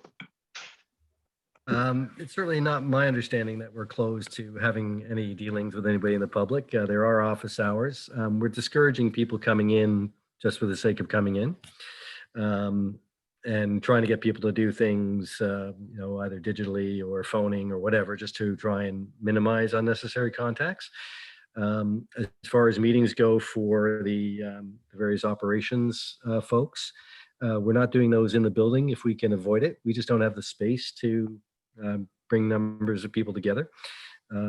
So, a site meeting is one thing when you're outdoors, but we're not having little meetings with developers or anything that way. We're still doing those digitally. Dave, do you have anything you want to add to that? Sure. We are Municipal Hall is open from 10 o'clock till 3 o'clock daily. We had initially opened for financial transactions over the tax period. And now we're allowing short interactions with other staff. If people need to come in and have a short interaction, anything longer than say a 4 or 5 minute meeting would require an appointment. Yeah, and what I've told the people who contacted me is call the district. I think that's definitely the best way to get in touch with us, is call us and we can determine the best course of action, if it's a meeting or if it's another phone call. And that ensures that everyone's at a safe distance. Exactly. Yeah. Perfect. Yeah. Any further questions, comments? Thank you. We'll move on to councillor reports. So we'll do them in this order as you are on my screen. We'll start with Councillor Toth, Councillor Kuster, Councillor Lamb, Councillor McLean, and then Councillor Scott. All right, let's see if I can figure this out. Set up to do a screen share here. I attended a Seashell Library Board meeting this last weekend. I've been rather delinquent in, is my screen share working? Yes. I've been rather delinquent in reporting back on the proceedings from Library Board, but I wanted to take a couple minutes to speak to it tonight. Leanne, who's been acting as the interim library director, has done a tremendous job keeping up the relevance of the library during COVID.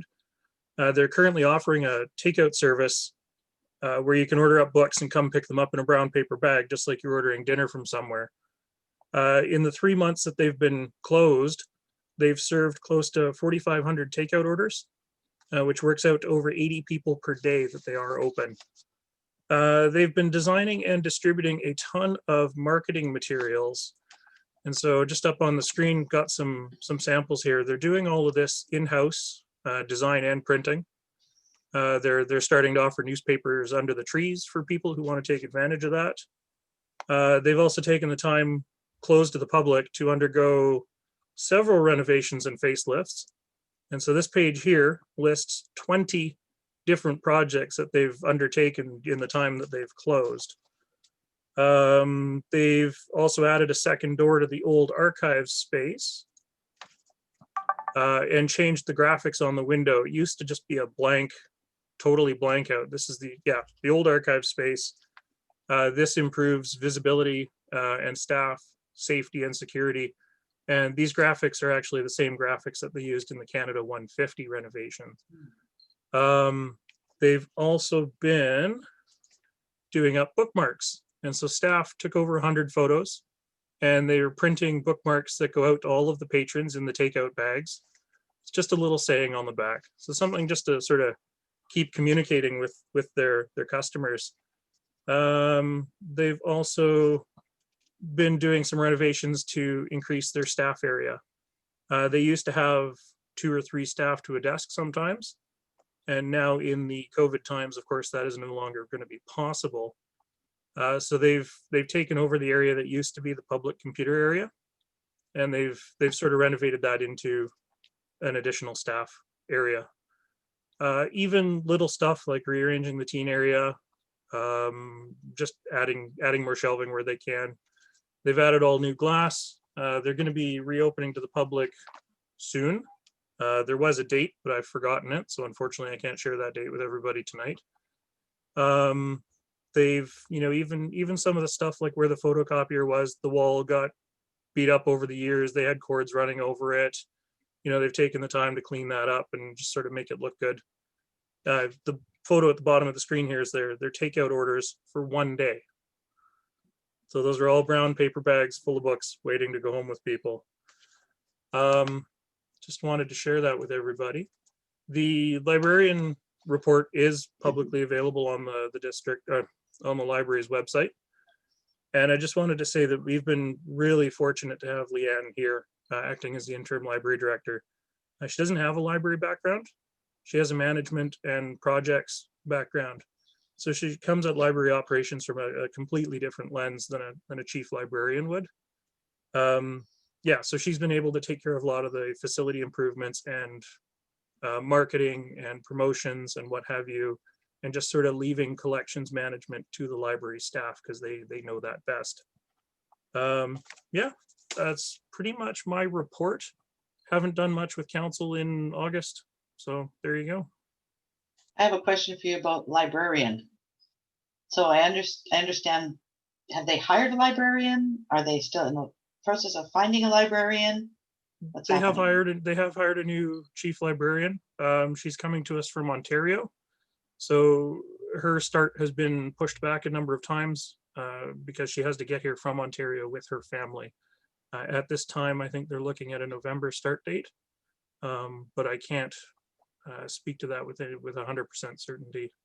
So, Okay. Councilor McLean, you had a question? It's the same question because it sounds like Leanne's doing a great job. So pass on my thanks to her and stepping up in a non-library capacity. That's really cool. we've been really fortunate to have her because, like I say, she does bring that management and that other focus to the library. The chief librarian position almost needs to be two people. You've got your curations and your collections management, and then you really need to have an administrator. The Seaside Library is not really big enough to have two people in that role, so it's a struggle for the library board to find somebody to adequately fill that role as best as they can. Thank you. Councilor Kuster. Okay, well, there hasn't been a lot going on with council, but we did have council conversations Monday night. And we had some good conversation with the neighborhood directly the shores beside Sea-Watch, so that was really good. Also attended APC last night, I think it was last night, yeah, last night, regarding mostly short-term rentals. Again, good feedback from APC, and I basically, listening to them, determined that with short-term rentals, they're very divided, and I feel like that's how the community is, and it's going to be a lot of work ahead of us with that portion of the zoning bylaw.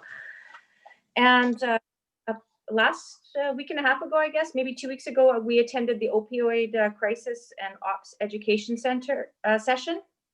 And for me, that was a really valuable meeting. And it was very telling. The committee is doing like incredible work in our community, and I don't think they get enough credit.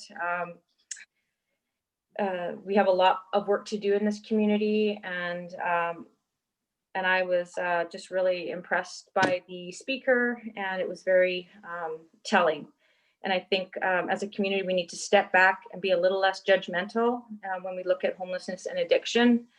And yeah, I look forward to them continuing their work, and hopefully we can move forward with that. And that's it. That's all I have to report. Thank you. Councilor Lamb. Okay, August the 11th, I attended the water, it's the WASAC meeting, so it's water. Anyways, we had a presentation by Tina Perot from the regional district, and she outlined how the regional district works financially, how the water part of the regional district works, and then how the committee could access funds if for any projects that we wanted to move forward with.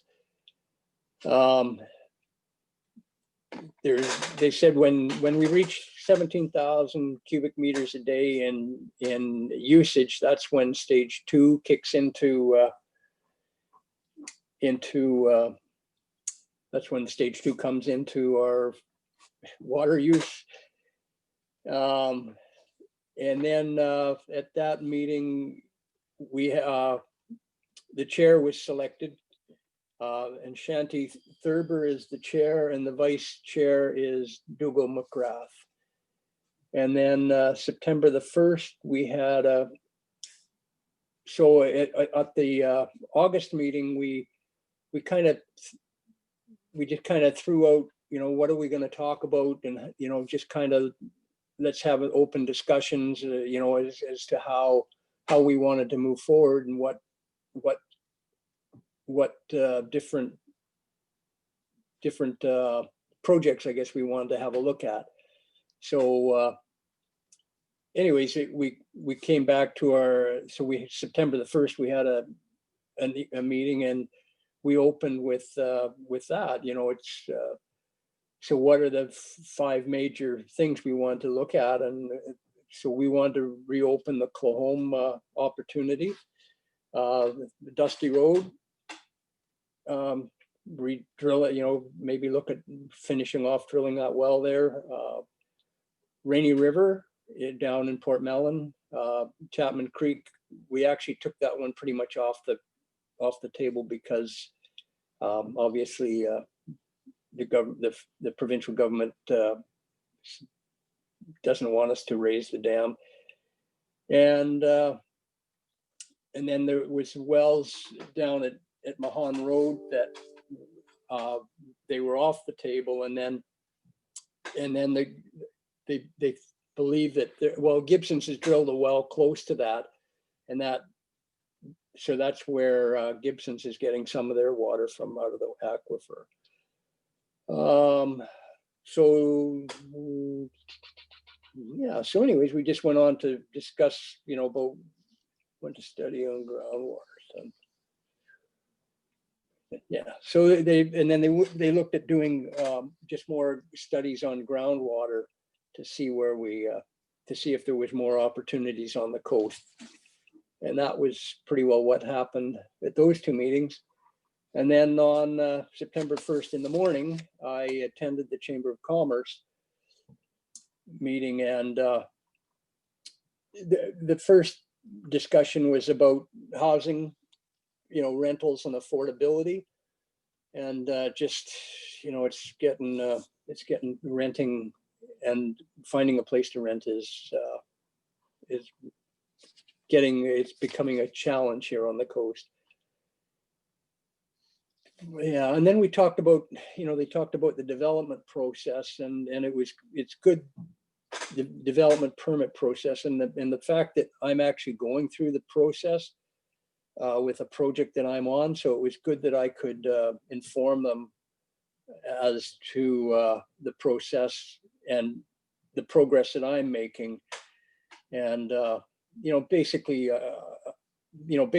I think the most important thing is a developer has to come in. They have to come in prepared to, they have to have their information correct, and they have to bring in their whole package when they come in. Makes it easier for our staff to move the projects ahead. And then, we talked about the ferry, and being progressive about, how do we get to a 1-hour sailing, sailings every hour. And so anyways, there was a good discussion on that. And I believe there's a meeting with the head of the ferry corporation coming up fairly quickly. And then the last thing was Airbnb, and there's been some complaints about it, and we have to be careful of, I guess they wanted me to bring back, we have to be careful about about how many restrictions we put on different development, because it comes back and it impacts, our staff, because, and part of it is, we don't have the staff to deal with a whole bunch of complaints. So, part of it is Airbnb now has started to take on complaints and delisting operations if they do not, if there's too many complaints, they just scratch them off, and you're not an Airbnb customer anymore. But so anyways, just they wanted us to make sure that we're thinking about it as we put more regulations on to different projects or whatever. Yeah. Anyways, that's all I've been doing. Thanks. Thank you. Councillor McLean. Sorry, that was me. Yes. Okay, you're just kind of quiet. Okay. The Housing Advisory Committee didn't meet in August, so nothing to update there. However, the Ferries Advisory Committee, the FAC, did meet on Sunday.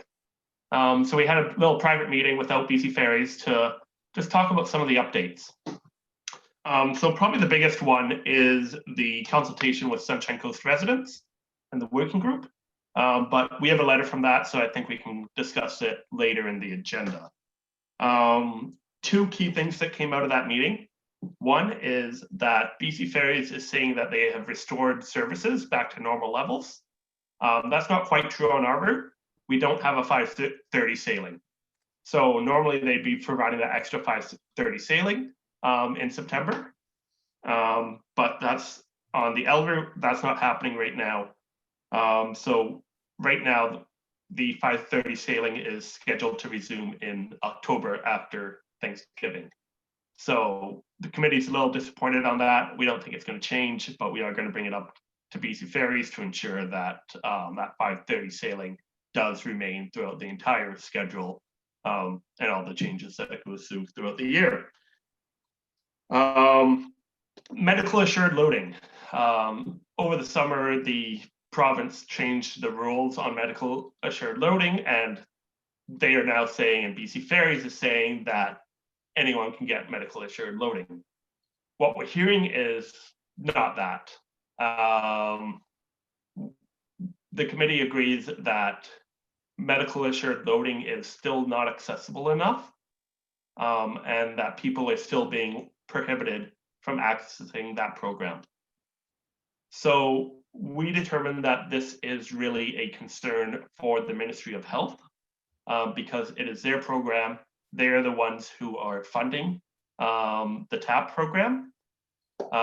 So I think in between the FCRE, Gibson's, and us, we kind of discussed potentially bringing it up at a UBCM discussion with the Ministry of Health that the medical assured loading program can be done much better.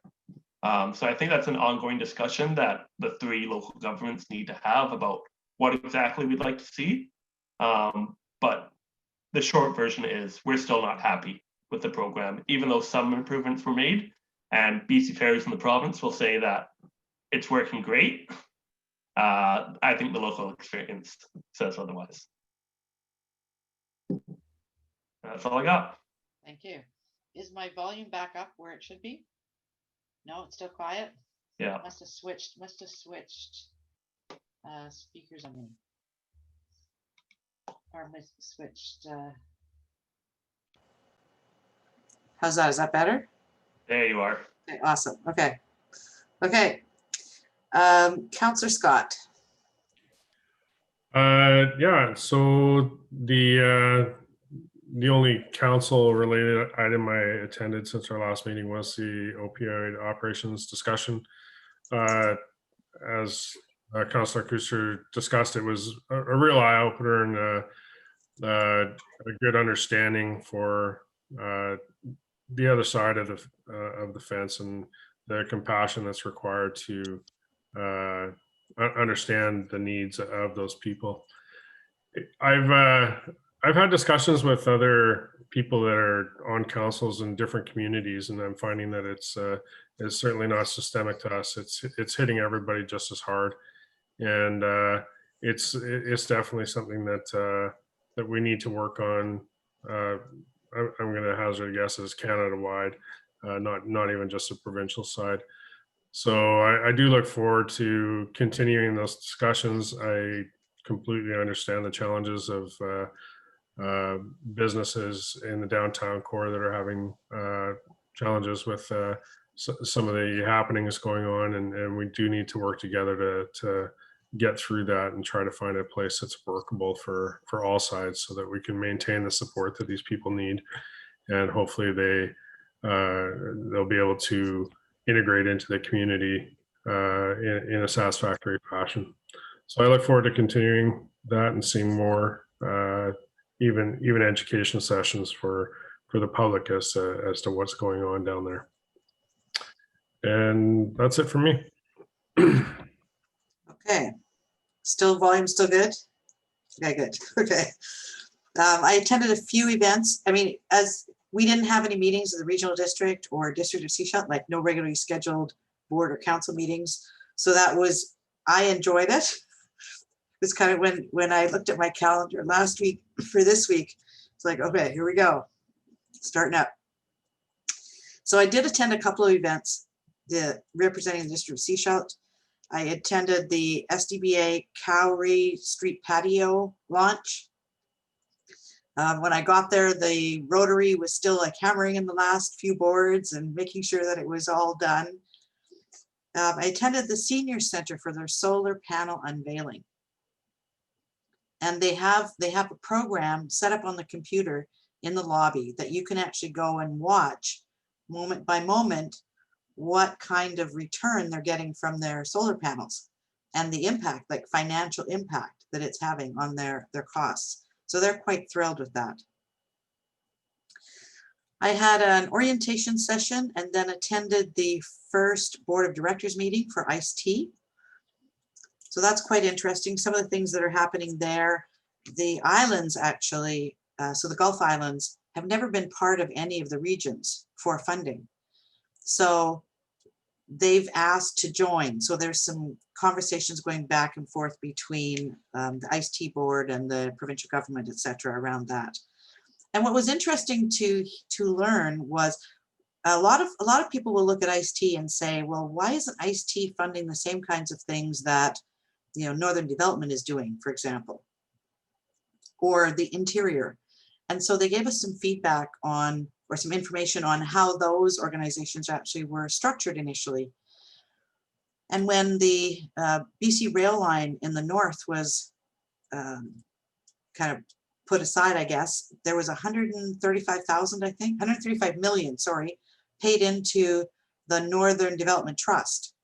So people look at it and say, well, they're only using their interest. Well, yeah, they have a lot more money. So, you know, when you actually understand what's happening behind the scenes, Ice-T's done some amazing work with what they've been given. We had a community action team meeting today, and to address some of Councillor Scott's comments. The funding right now for the community action team runs to the end of December.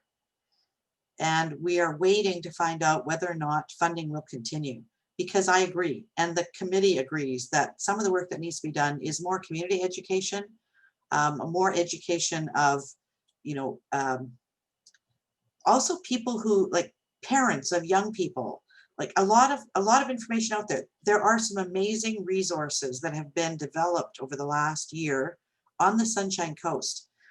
And there isn't a very good repository of the information for those who actually would want to access it. So we're working on that kind of stuff between now and the end of the year. And in fact, the project manager for the CAT team has actually taken on a small contract with the Division of Family Practice to facilitate getting some of that information and the front line in the hospital, for example. So if somebody presents in the emergency department, they actually now have some materials to give them about the services that are available. Previously, that has not been available. So we're doing a lot of that kind of work, but there's a lot more community level work that needs to happen. So if funding is available, then the program will continue on for another year, and that will be one of the primary focuses. We start up, Councillor Toth and I start up this week with the regional district. We're doing Thursday night and all day Friday, a strategic plan review, similar to what we did in the district of Seashell. We're doing that at the regional district as well. And then upcoming, the Seashell Chamber on September 10th has Minister Claire Trevena, Minister of Transportation, for a Zoom meeting from starting at 2:30 p.m. in the afternoon, so September 10th. So if your ferry questions, your highway questions, all those kinds of questions, it's open to whoever registers. Come on down. Love to have you there. So that's my report. Is there an SCRD report besides what I just mentioned? Sorry. So I wasn't even going to mention it because it hadn't happened yet. I usually do everything retroactively. Yeah. I was all prepared to say that for the first time in forever, I have no report for the SCRD, Okay. except that I did want to mention anecdotally, item 3.1, one of the things we talked about was a communications manager. And anecdotally, I've been told that we had almost 100 applications at the regional district Wow. for a communications manager, and some pretty high profile candidates. So that'll be really interesting for staff to work through narrowing down that list. So that's really all I had to say from the SCRD. Okay. Some of so as you know, the regional district recreation facilities will be opening starting next week, I believe. And so the sessions that we're doing tomorrow and Friday, we're actually following the protocols that they've put in place for the public. So they're using us as guinea pigs to make sure that it works. And if we have any questions, they'll know what kinds of things to put in place for next week when the general public shows up, because we're going to be at one of the facilities tomorrow. All right, let's move on to council correspondence. First, a motion to receive all the correspondence. Moved and seconded, all in favor? Thank you. And then some of these are marked for action. So the first item, Councillor McLean. Yeah, I was just going to suggest that we work our way through in order. Yes. So first item, I want to use this as an opportunity for learning for anyone that's watching.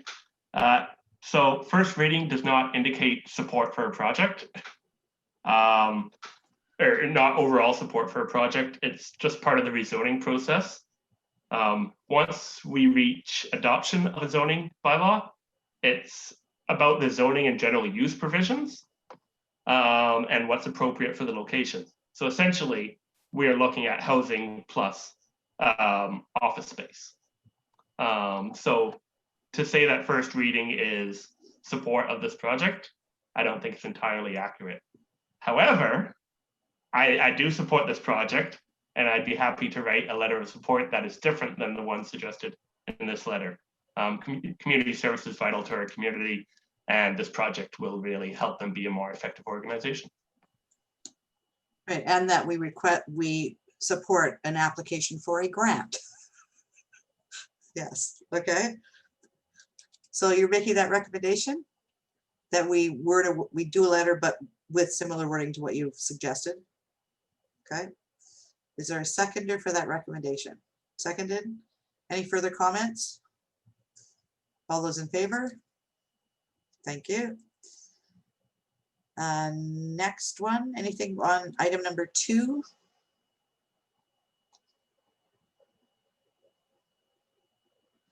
No comments. Number 3.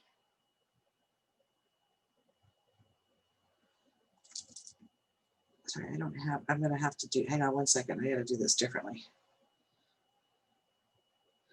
Okay, so item number 2 is a private managed forest in Sandy Hook. Item number 3, request for a community meeting, Shores neighborhood. Any comments or questions on this one? Councillor McLean? I'll have to go back and check my emails, but did you not already offer to do a community meeting with them as a mayor?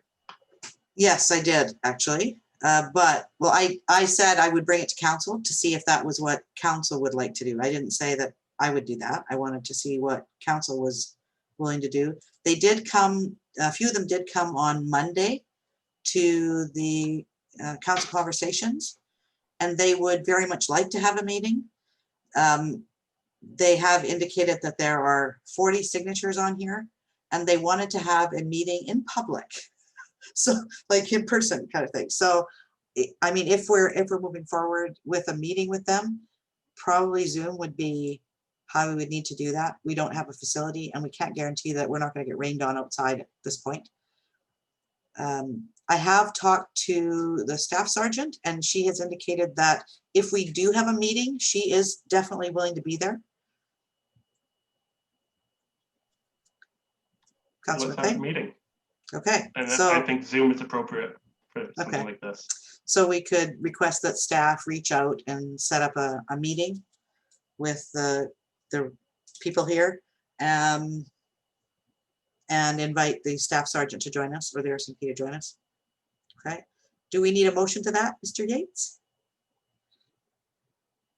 No, that's fine. I've got it. Okay, thank you. Next one.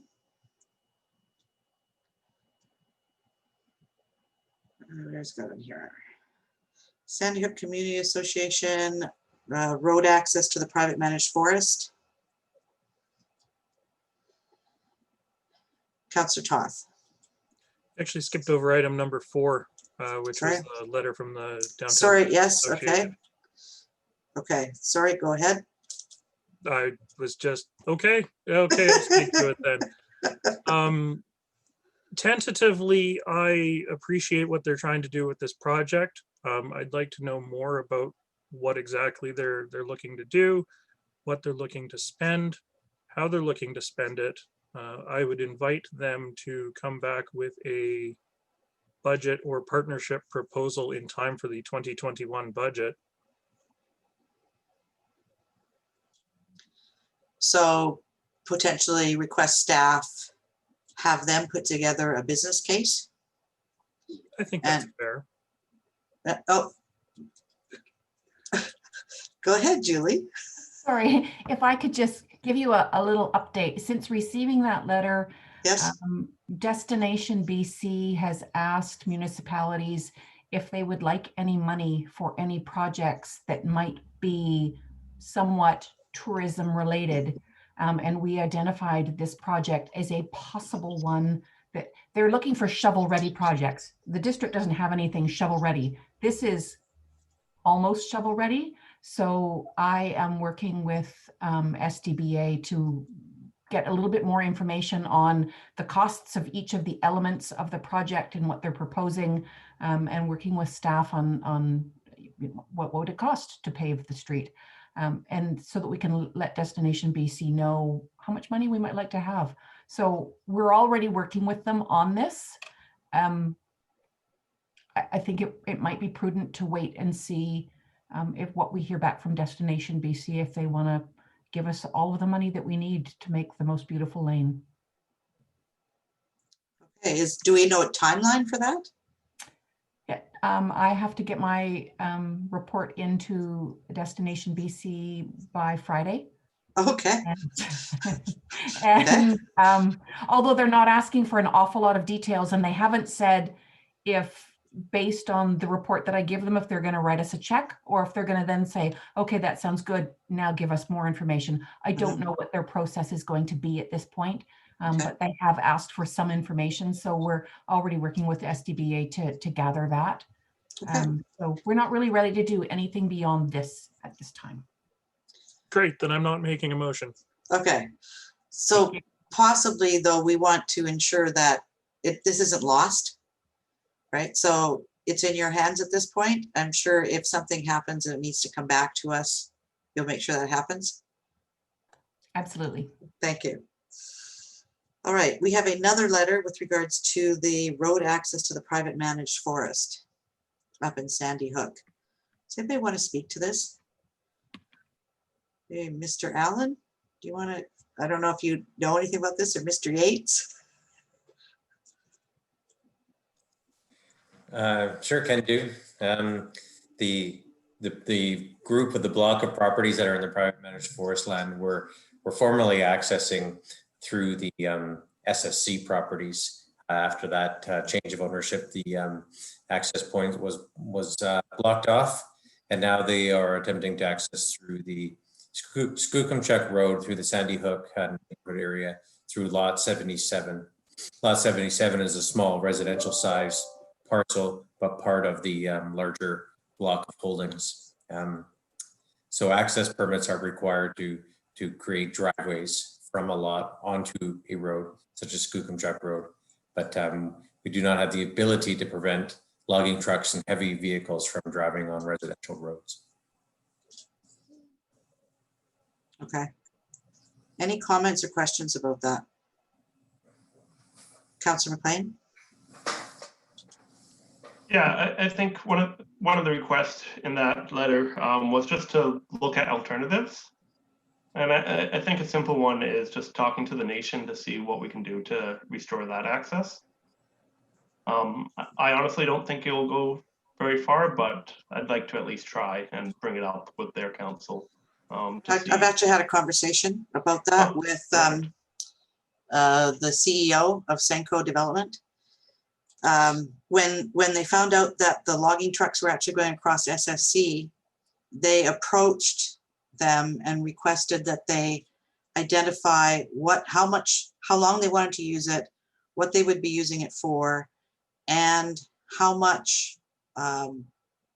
many logs, basically the quantity of logs that they would be taking off the property, and that there would be a charge to go across there because there is liability to the Seashell Nation should something happen. And as far the last conversation I had, they had not come back with any letter of request for access.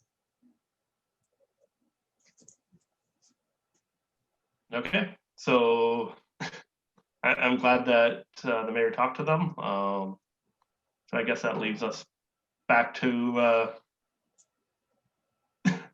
status quo. Yep. Are accessing through lot 77. That's right. Because yeah, it's just like any other road. Anyone can use it. That's how we work in the district of Seashell and across municipalities in BC. Mm-hmm. All right, next letter is about short-term rentals. And this, I believe, has been added to our list, our stack of emails and correspondence that we've started gathering around this topic. I guess this begs the question, how do we deal with short-term rentals? Do we leave the short-term rental conversation until we actually are doing the bylaw, the zoning bylaw, or is that something that should be addressed sooner than that? Mr. Allen, it would be on your plate. What would that look like for you? Well, as noted at the Advisory Planning Commission last night, it is one of our key topic areas, right? So it's packaged up with the remaining topic areas as part of the key, what we want to talk about with the zoning bylaw. To put that ahead and focus on a singular project on short-term rentals would then bump the remaining topic areas in zoning bylaw back, right? If you look at SCRD in earnest, they've been working on it for 2 years.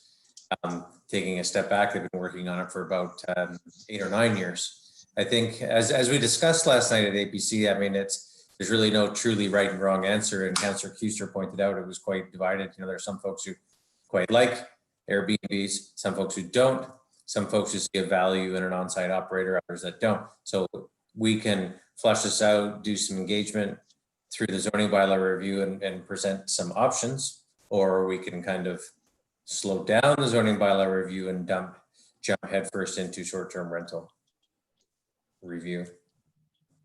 So I think as noted, is reaffirmed that the zoning bylaw as a whole is a key priority and it is something that staff would like to make progress on, but understanding the challenges of balancing the issues. Councillor McLean?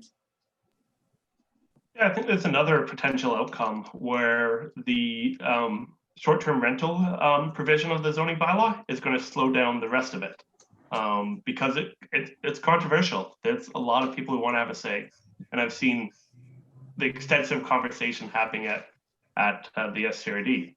So if we do include it, I could see a potential of the zoning bylaw getting slowed down because we want to include the short-term rental in the same conversation.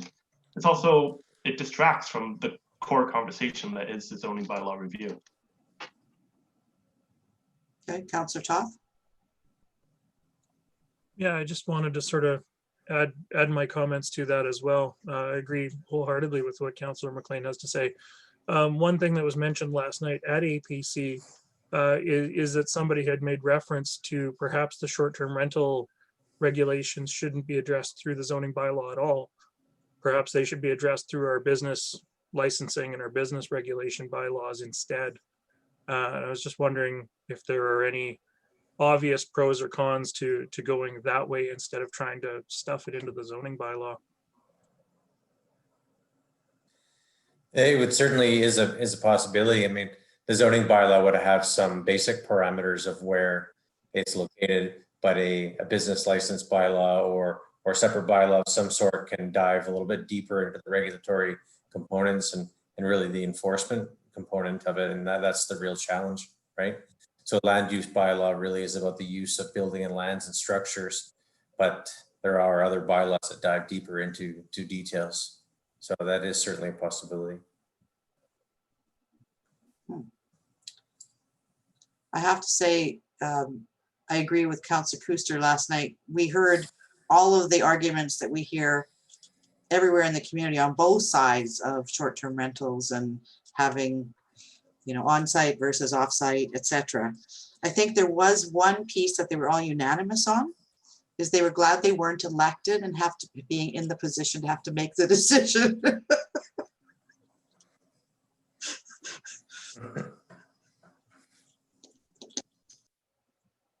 Okay. I guess we should probably sit on this for a bit, and staff should look at the two sides of it, including it or having it separate.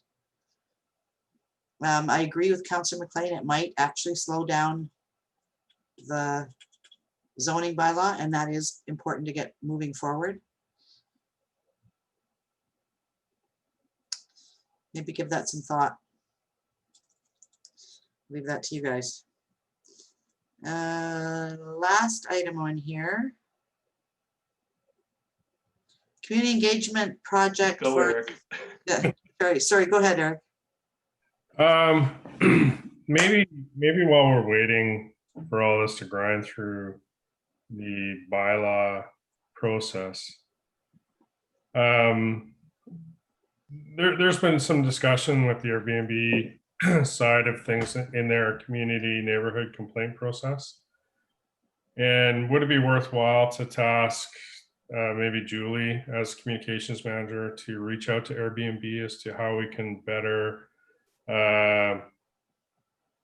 work with the short-term rental company like Airbnb as to how to manage complaints, avenues for the residents to complain directly to Airbnb when they see some obvious violations in violations of noise bylaw and hosts that aren't managing their guests properly. Is that an avenue that we can direct and maybe assist residents in dealing in that direction as well? Julie? I can certainly reach out to Airbnb and find out what their complaint process is. However, I think the conversation is about short-term rentals. And Airbnb is only one of many companies that assist property owners with short-term rentals. So, I mean, if we can do that and you know, put out some information to the public on what Airbnb's complaint process is, but that's just one way of renting out your property, albeit probably the biggest one. I don't disagree. There's many avenues, but maybe this is one where we can also learn on that process and maybe find some ways that or some ideas that will even help us in developing the bylaw process down the road. One of the things that I've had, I think I've forwarded on to staff, I've had a couple of companies reach out with regards to software that will identify the, like it'll go through all of the various platforms and identify how many we actually have in Seashell. I know Mr. Yates had mentioned that to me, that's what they did out in Tofino and Ucluelet when they were looking at how to put together their bylaw. So we have had people reach out to give us, you know, avenues to be able to do that, because we don't even know at this point how many we have. We know there's lots, but we don't know how many. And that's going to be a piece of what we need to have to be able to provide to the community and to help us put together our bylaw. Councillor Toth. I know it's sort of semantics, but we really ought to know because they are required in the district of Sechelt to have a business license. And so if they're not business licensed in the district of Sechelt, we should have some mechanisms we can start levying against them. Councillor McLean? Yeah, that's the thing. We're not starting off from scratch. We currently have some, albeit imperfect, regulations on short-term rentals. So I think there's also part of an enforcement question. And how do we ensure that people are abiding by our current bylaws? And we're not going to come up with an answer tonight, but I do want to throw it out there that maybe it's time for us to invest some real money in this, to look at maybe getting some weekend bylaw enforcement, getting some consultants to do some short-term rental consultations, or purchasing this software to get a better understanding of it. I think we're going to need to put out a bit of money to get through this, and I want to put that on the table. Okay, we're getting some nods from staff. I think they got it. Thank you. Anything else on this topic before we move on to the next? Last topic, the community engagement project for BC Ferries. They are looking for people from the community to come forward and be on the committee. They're looking for 20 members representing a variety of community and employee perspectives. And I know Councillor McLean has indicated he would love to be on that committee. Is that something that, I mean, I looked at the process and they actually have an online process to apply. Would it assist if we put your name forward, or go ahead? Yeah, I've thought about that a little bit. There's essentially two streams that they're accepting applications. One is they're appointing 10 people. Right. And one is they're accepting applications from 10 members of the public. Yeah, I probably will put my name forward because a lot of people talk to me about ferries, so I can bring a whole lot of different perspectives. But what I'd like to see from council probably is a response to this letter saying that we'd like to see a government representative on this committee. So be it Gibson's, SCRD, us, the Sechelt Nation, at least one person from government. And then we can let BC Ferries and through the back end figure out who the best person to serve is. But I think we should have that public figure so people can at least have one name that they recognize on the committee that they can go to. Okay. Councillor Toth? I haven't had a chance to really dig into this one, but what exactly is this supposed to do that the FAC isn't already supposed to be covering in its mandate? Yeah, so it's definitely a very similar thing. Probably the biggest one is this is a short-term concentrated effort. So at our FAC meeting on Sunday, we talked about how the FAC is going to be involved. And essentially BC Ferries will continue to work with us. But what they're looking for is this group of people who can sit down for 3 full days and essentially crunch this information that is brought forward from the online and in-person surveys and start generating some ideas. And the FAC cannot provide that level of input because our commitment is 2 meetings a year. So the chairs will be on the committee. And then if we get a local government, that's another connection that we can add to the committee. And then the FAC will provide that kind of advisory level, but it's that directed focus, I'd say, is the biggest difference. Would you like to make a recommendation about a letter? Yeah, I'd like to recommend that we respond to the letter and request that a elected official be represented on the committee. Is there a seconder for that recommendation? Seconded. Any other comments? All those in favor? Thank you. Anything else from any of the correspondence? Anything else I jumped over? All right. Any mayor, council, and staff emergency items? Nothing? Motion to adjourn. Moved and seconded, all in favor. Thank you.